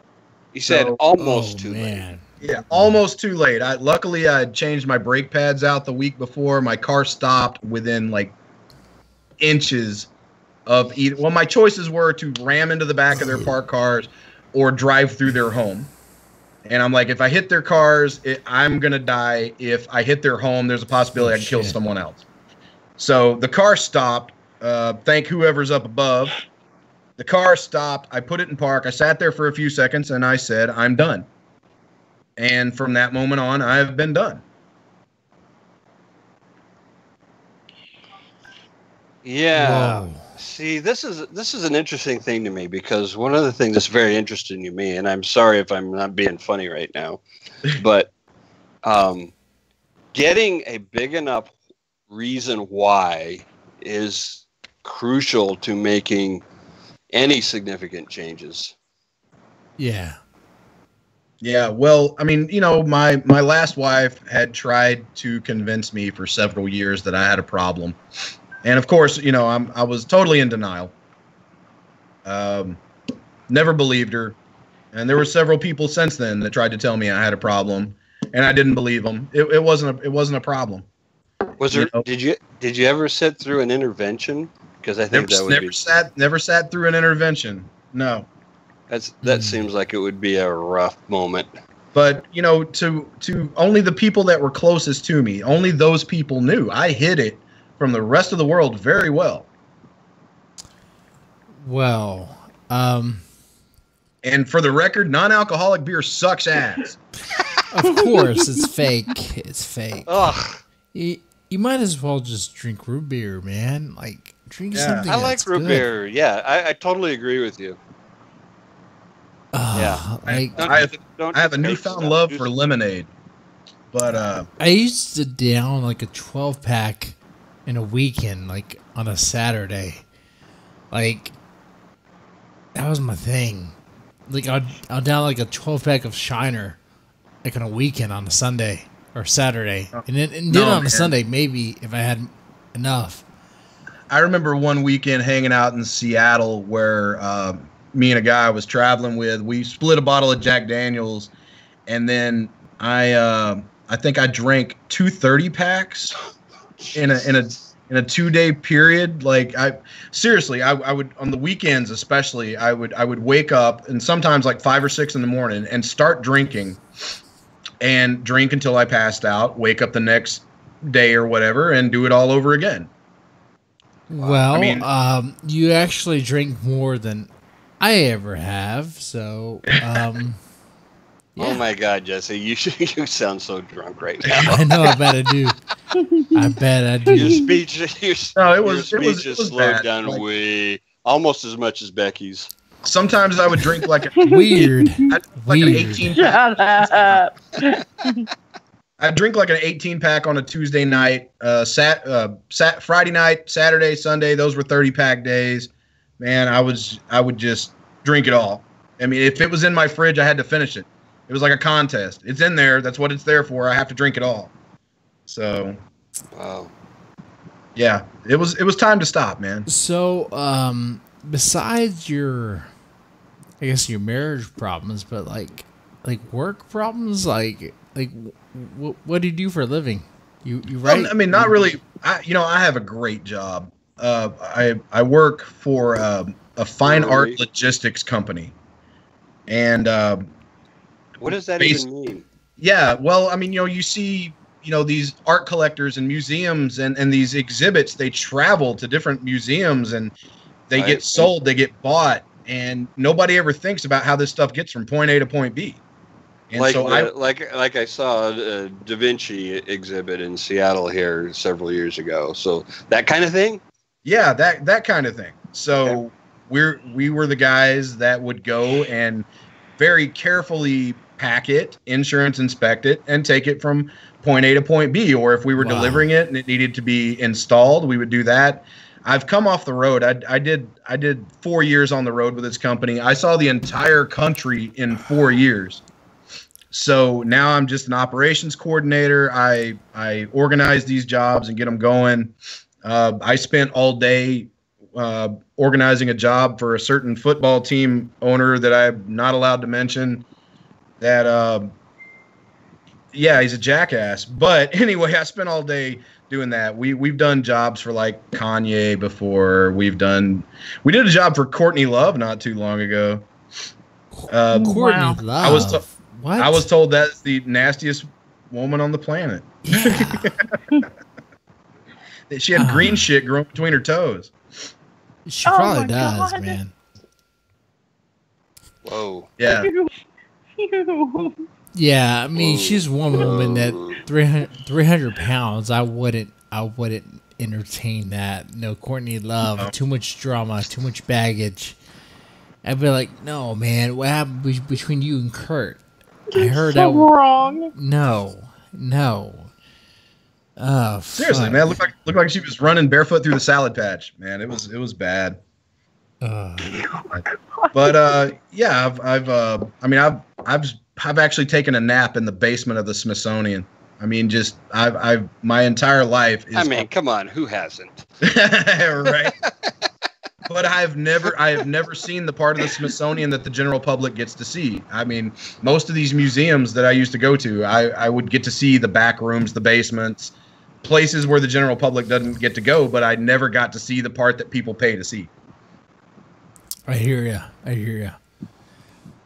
Okay. Well. So yeah, I got a great job. So yeah, I mean, think between the relationship stuff, maybe some military stuff mixed in there, some PTSD. I mean, it could be a lot of things. The reason I ask is because I know with my personal experience with drinking is I don't know, man. I used to work as a mental health tech at a psychiatric facility. And you go in there, and every day you have to like restrain and keep kids safe. Teenagers that don't give a damn about anyone or the other. It's like, what's the point? Their parents don't even care about them. They're paying top dollar just to keep them in a restrained bubble, keep them safe from society. Oh yeah. But yeah, as soon as they turn 18, they get released. This probably has something to do with it too. I spent 10 years working for a sheriff's department. I started out with juveniles, and then worked my way into the adult system. So I was in corrections for like a decade of my life. Yeah, and I'm sure that has a lot to do with it too. I bet so. My wife was like, "Man, you gotta do like a lose weight challenge or something because he been gaining some fucking pounds. I got a big old gut right here. You don't see it. I've lost quite a bit of weight since I stopped drinking, and I haven't even tried. It's just happening. So far, my face hasn't been all fat. You know, it's all my gut. You know what I'm saying? So you don't carry it on your face. Nah, not yet. But I will be. But I got to do a weight loss challenge. That'll be coming soon. Ooh, I'll be coming soon. That's why I've been doing sober Mondays and Mondays and Wednesdays. Sober Mondays and Wednesdays. I've been coffee. Okay, Jesse. I mean, if you have to stake out specific days, that might be an indication. I'm just saying. I don't know. I'm no expert, but just maybe. I gotta designate I'm drinking on a Friday. Fridays, fuck day. I don't know. Just get drunk. I don't know, man. But it's good. Dude, I still hang out in bars, man. I'm a Friday night karaoke junkie. I gave up Friday night karaoke for this show because this show's fucking awesome. Thank you. Listen. I really commend you for that. You know, because a lot of people, they can't be around it at all. Yeah. No, if somebody brings it in my home, that's where I have the problem because I did the majority of my drinking in private. Of course. Right? Of course. Yeah. I get that too. I mean, if you're a single guy, what the fuck else? I thought I had a problem. I would have done like a 12-pack on a Saturday, you know? Shit. But since I've stopped, man, my brain has gone into high speed mode. I wrote an entire novel. I've been writing, doing a lot of freelance journalism. I'm in the middle of writing an expose right now I'm not allowed to talk about it too much, but it's for a pretty major publication. They're talking Pulitzer if I pull it off. I've picked up the guitar. I've started to learn the guitar.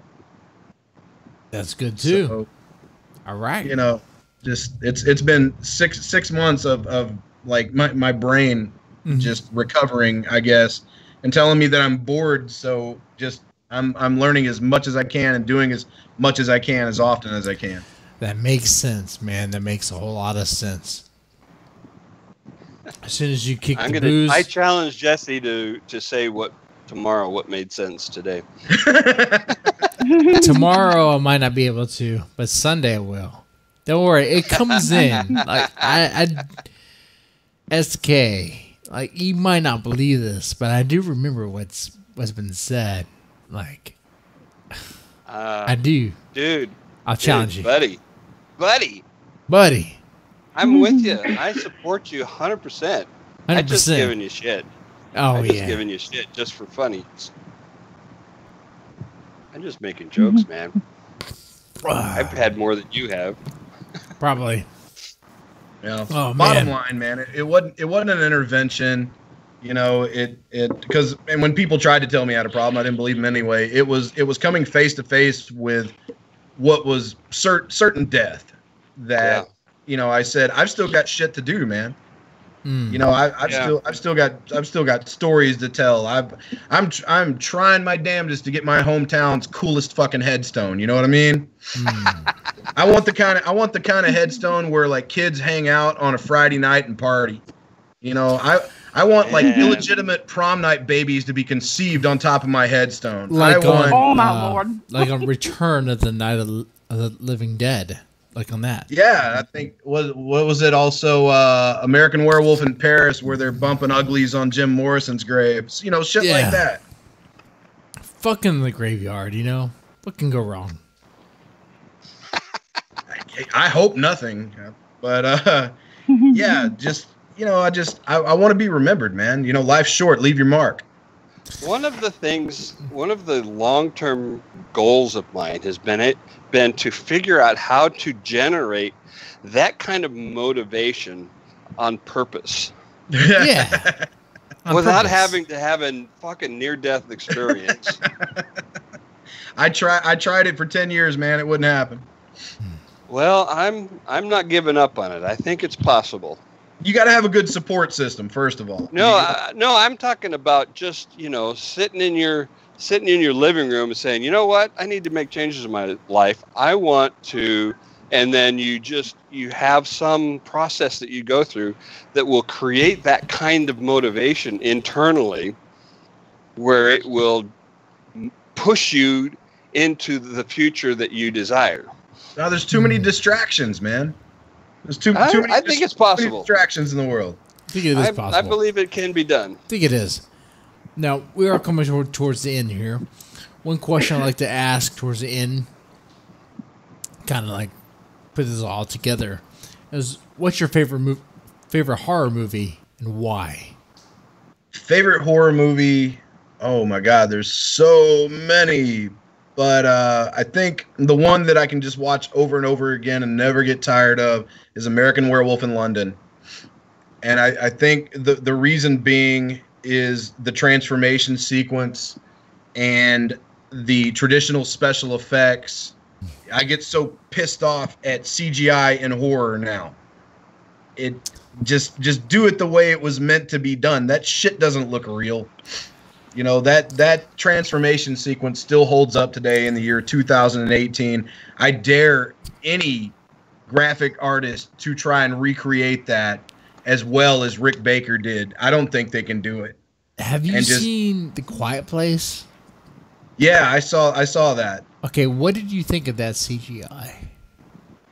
You know, it looked, see, I don't know. It kind of reminded me of everything else that's out there right now. You know, just think about taking like Alien or Aliens, you know, and replacing that with CG. Okay, if you've seen any of the Alien movies and you saw Alien 3 and you compare it to Alien 1, you totally know that is a shitty CGI monster, and that's nothing to be scared of. But if you go back and you watch the original Alien, that monster is still creepy as shit. It really is. Yeah, there's a whole other element to that, and I'm sure SK will dig into that. But like, it's like when it's not just the CGI, of course, but I know what you're getting at. Practical effects still have their place. And it's I think it's the movement. It's how they move. With the CGI, it's almost like they move too quickly. It's unnatural. With the guys in the rubber suits, they were moving slow. It was creepy. You could pay attention to every little move they made. And it was natural movement. Right. Yeah. Exactly. I mean, for God's sake, sometimes they can't even get a fucking airplane's movement right in CGI, for God's sake. I mean, Jesus Christ. There's not even any moving parts on the outside, and they can't even make it show a reasonable left-hand turn. No, Jesus looks like some sort of like Command and Conquer, like CGI cutscene or something. I don't know. It looks like something from a video game is what I'm getting at. Yeah. Hey, what the fuck here? Come on. CGI belongs in sci-fi. It doesn't belong in horror. Yeah, CGI. It's in video games too. I grew up a lot of video games. CGI is all over the place, you know.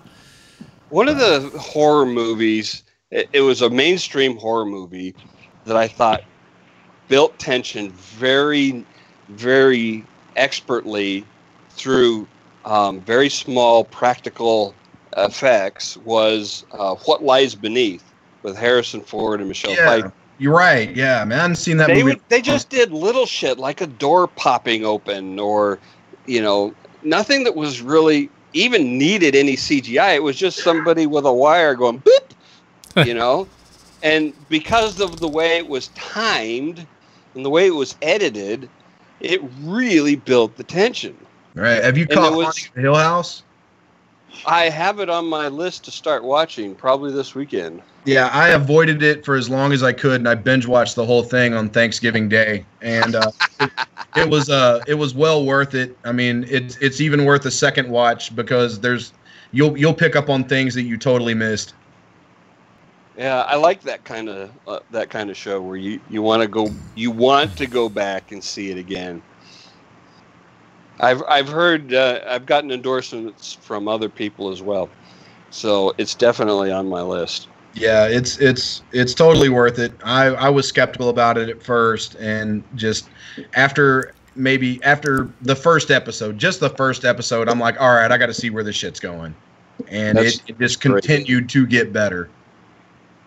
I hate the shows where people say, well, you got to just stick it out for a little while and then it gets good. It's like, why the fuck do I have to wait? Make it good at the first. I keep hearing that about Sabrina, and I don't have that kind of patience. I've made it through 3 episodes of Sabrina, and Sabrina. I don't think I can watch the rest of it. You talking about the new Netflix thing? Yeah. I haven't even bothered. I was like, what's the point of watching this if it's just what the 90s had remade? What's the point? Like, I've seen it already. Fuck it. That's all Hollywood's doing right now, man. You got all these indie authors.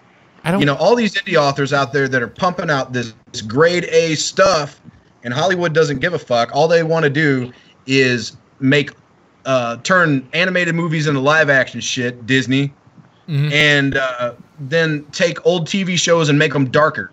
Well, that's all. What they want to do. I'll tell you why this happens. I'll explain. And this is not my original thinking. I'm not taking credit for this. This came from none other than William Goldman. Okay, he was, Princess Bride, that guy. Okay, and he used to write a column for, I think it was Vanity Fair or Variety, one of the two. And he said, very simply, studio executives are motivated by one thing. They don't want to get fired. Right. And nobody gets fired for making a copy of something that was successful. But you could get fired for taking a chance on something new that nobody knows if it'll work or not. Yeah. And that's why we are in reboot hell. Yeah, well, that's exactly where we are, man. Forever. Yeah, we will be too. As long as until we get a studio that's got the balls to consistently bring out fresh new materials and isn't run by fucking bean counters. Good luck with that. It's gotta be headed by. The decision makers have to be the creatives. They have to be. Yeah. You can't get no MBA is going to create Godfather, for fuck's sakes. No, but good luck, because I'm not saying it's going to happen, but that's the only way Hollywood can save itself. Now we lived through the golden age, man. We lived through it. 80s movies are still the best, in my opinion. It's not because I'm an old bastard either. They're just the best, 80s and early 90s, yeah. It's weird that there's not another Quentin Tarantino, Like, I know there has to be another avid filmmaker out there who's hungry and thirsty, but it's just his chance or her chance has never come. It's like, what the fuck? Well, I mean, J.J. Abrams was doing pretty well, and then Disney put the leash on him. So, you sell out. I mean, I hate the term sellout, but if you trade your creative control for a fistful of dollars, then I guess there's no better word for it. Well, I blame the audience too, though, man, because they tried to do something different. They gave Rian Johnson of The Last Jedi, and everybody turned on it because it was different. It wasn't just different; it was horrible. Yeah, come on. It was like, how bad can we make this? The only scene in that movie that I could have done without was Carrie Fisher doing the Mary Poppins thing. But that was fucking horrible. No, the whole story was sad. But the story was pretty bad, and there's a few videos on YouTube I watched. I was like, man, the way they put the story together was like they didn't really think it through. They were just like, how do we get these characters from point A to point B, from this scene to this scene? And it's like there's zero dramatic tension in the whole movie, from my perspective. And it's like, I don't know, man. It was like his whole process of making this movie was like, let's take everything that they predict and throw it out do the the exact window. opposite. Yeah, do the opposite. Yeah. Or maybe we make it suck so bad, then it doesn't matter if episode 9 is good or bad. People are going to fucking love it. If they go. I mean, there's definitely a core audience there, but they're losing the trust of the audience. Yeah. No, there will always be a fan base, man. Like I said, my birthday's coming up next week.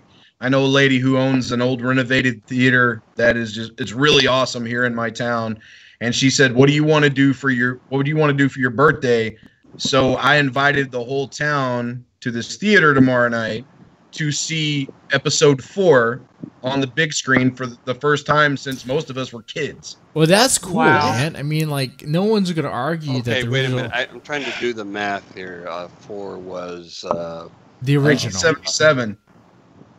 New Hope. 1977. I was 4 years. New Hope. Oh, A New Hope. A movie that we all knew as Star Wars. Right. Yeah. Right. I was 4 years old. That's good. 4 years old in a lawn chair, sitting in the back of an El Camino at a drive-in, and I saw it the first time. No one's complaining about that. No one's complaining about that one. That one's good. Yeah. That one's good. Yeah. Yeah. Empire's the best because Empire is absolutely the best. Yes. Lucas had the least to do with it.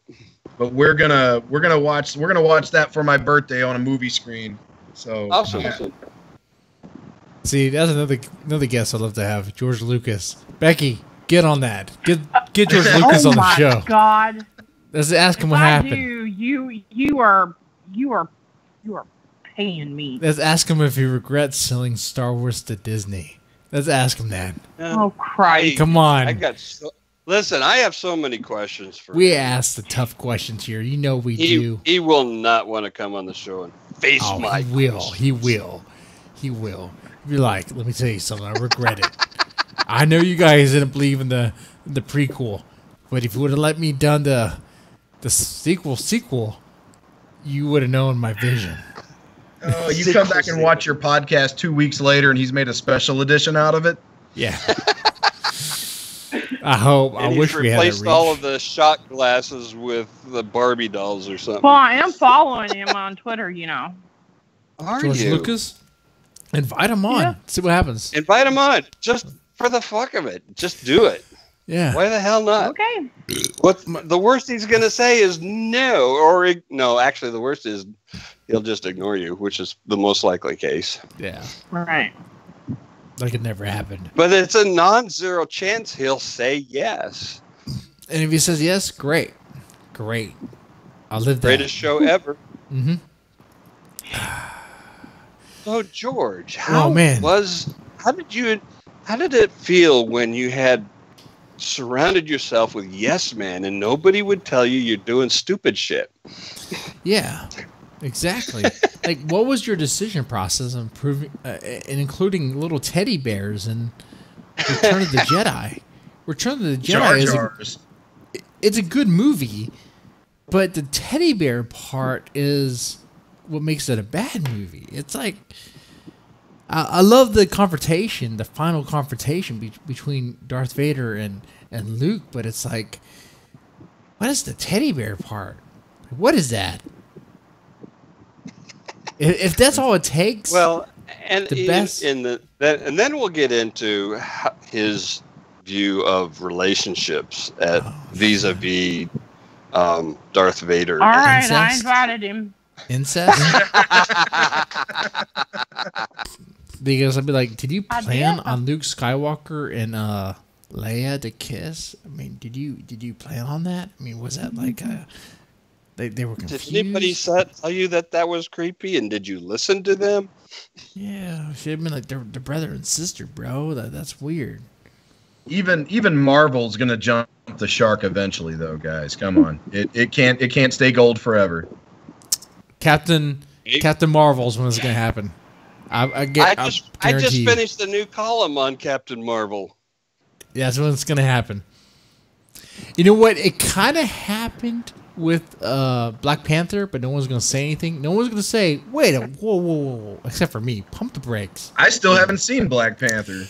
I watched it. You know what? Me neither. What stops me from watching it is when I scroll past it on Roku, and I see the image that they use to sell the movie, and it's lit so fucking badly. I just can't watch it because that image of him crouching on a branch and the lighting is so amateur. Shit. So fucking amateur. I just can't bring myself to hit okay and start the movie. It's like a 90s lighting, isn't it? It's like a 90s. You know what? A 90s sitcom lighting. Yeah, it's like the 90s Deadpool. The 90s Deadpool. When they did it with, what's his name? Ben Affleck. Clint? Clint Eastwood did a movie called Deadpool. Deadpool. I didn't. It had Guns N' Roses in it. Yeah. And Jim Carrey. Mm. Yeah. Jim Carrey was the singer of the band in Deadpool. I didn't know that. Oh. Old school shit. Holy hell, man. No, I pick and choose my Marvel. I'm not one of those fanboys that goes to see every single thing. And nothing against the establishment or Stan Lee. Rest in peace, dude. You were awesome. But I don't go see every single Marvel movie. Now that Spider-Man animated movie, I guess it's a Sony thing. I'm hearing nothing but really good stuff about it. And I'm actually kind of excited to go see it this weekend. Oh, the Spider-Verse? Spider-Verse, yeah. Yeah, it looks cool. I mean, there's a few Marvel movies like Ant-Man 2, like Ant-Man. Like Ant-Man's like your throwaway. Yeah. Shit. Why is there a 2? I don't know. Because they decided, I don't know. But Captain America is like, okay. Captain America Civil War, sure, that's fine. I don't know. Even the first Guardians of the Galaxy was like way beyond what I expected. Yeah. I kind of like Guardians of the Galaxy. That one was I good. like Little Groot. I don't like Teenage Groot. Of course, who likes teenagers? Nobody does, really. No. But I went and saw Infinity War when it came out, not seeing a million other Marvel movies, but I saw Infinity War because, it was the big thing, and honestly, I walked out disappointed. So, well, you're probably going to be more disappointed. We could do a whole nother show about disappointing movies. Because Captain Marvel's coming in to save the day. To do what? Thor. I'm sorry. Captain Marvel's who now? And she's doing what single-handedly gonna beat Thanos? Captain. My column Brie will Larson's be on gonna beat Thanos in like 2 weeks. I just wrote it up today, and it's on exactly Captain Marvel and Soft Cheese Larson. Brie Larson's gonna beat up Thanos. Yeah. She was like the extra girl, the squeeze in what was that movie? 21 Jump Street, the remake. She was in that, wasn't she? Yeah, she was the girl. She was one of the girls. She's in a few other movies, but whatever. She's been in a lot of stuff. Yeah. Don't get me wrong. She's done a lot of stuff. I do a. But she's not really tough. She's not a tough girl. She's not like. Right. If this was my article does a compare and contrast with Sigourney Weaver in Alien. Okay, yeah. And it does not come off well. No, if she was Sigourney Weaver, it would be a different story. That I would understand. Right. She does not have the presence. No. Man, but who does? What? Not many, but you gotta keep digging, man. What about that? But executives are morons. What about that Latina chick off of Fast and the Furious? Was she? She was in Resident Evil. What's her name? Michelle Rodriguez. Yeah. Oh, she's she's tough and all, but she's definitely tougher than Brie Larson. She always makes the same fucking face all the time. That's all she needs to make, though. That's all she needs to make. I'd say maybe a little bit more range than that would be suitable. No, you're missing why he's saying that. Well, I mean, Michelle Rodriguez has other attributes as she adds to the equation. I was sorry. Backing up. I thought we Brie were Larson talking about just acting. doesn't have. She has to. Well, no. Jesse was not talking about just acting there. And Becky comes alive. I listen. I'm larking. I listen. Yeah. And this show should have ended like 30 minutes ago. For an overtime. I like this overtime. We totally did. Yeah, I don't know, man. They want to impress me, make something as good as Logan. Oh, that'd be good. Logan was good. That was good. You know, make a serious R movie that actually means something, you know? Deadpool's fun, but man, Logan. That's important. Don't discount the importance of fun. Yeah. And self-deprecation. That was a nice, refreshing. That's Deadpool all the way, but you better stay R, you know? Yeah. Like, okay. So, Derick Miller, it's been great having you. Feel free to come on the show. Feel free to come on the show anytime. You're welcome. You've been great on this show, man. Right from the beginning. Man, you've been active. That's what I want. That's what I want from guests. Yeah. But not everyone does it. I get it. Show. I get it. It's Right, okay. Right. But, well, you know, as a writer, and especially an indie writer, you're never supposed to get tired of talking about yourself. So yeah. Because if you don't do it, who will? Exactly. I think some get nervous. They get afraid of what to say. And so, you know what? Just be you, man. Just be you. That's all I tell them. Be you. There you go. All right. Well, Derick Miller, it's been great having you on the show. Nobody else is going to do that job. That's right. Yeah. Thanks you guys for having me. Whenever you want me back, just give me a shout. I'm here. In the meantime, see DerickMiller.com, DERICK. Look me up. Everything I got going on, everything I got coming out. Sometimes I got shit coming out. I didn't even know it was coming out until it comes out. So, and he's always looking for another woman to divorce. That's right. I'm good, man. No, he's got one right now. Okay. I'm sorry. Right now. She's I didn't mean to undermine. she's I think she's gonna settle me down a little bit. So sorry to hear that. Lord. So this is gonna be it, huh? The fourth one. We're not going there yet. We're not going there yet. But as far as behavior, I think she's gonna tone me down a little bit. Okay, so I'm gonna follow up on you. Because if fourth is not it, I don't know what is. Okay, if fourth is not it, I don't know what is. He's trying to marry you off. You do realize this, right? Third time is not the charm, man. I'm here to tell you. I used to say everybody's first two marriages are test marriages to see what you don't want in your third one. That's not the case. You know, if at first you don't succeed, try again. See, I'm confused. I'm like, what? The first didn't offer oral. The second didn't offer anal. The third didn't offer what? She just didn't do anything. Oh man. What happened? What's the fourth one gonna do? I mean, that's a whole other subject. The fourth one, the hardest challenge that she would have would be making me grow up. All right. Oh Jesus! No. That's just totally no. Grow up. Yeah.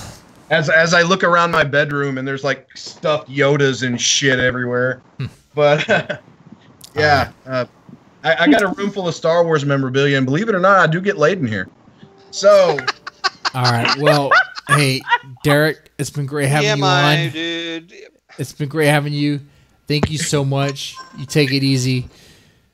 All right, guys. Ladies, gentlemen, peace out. All right.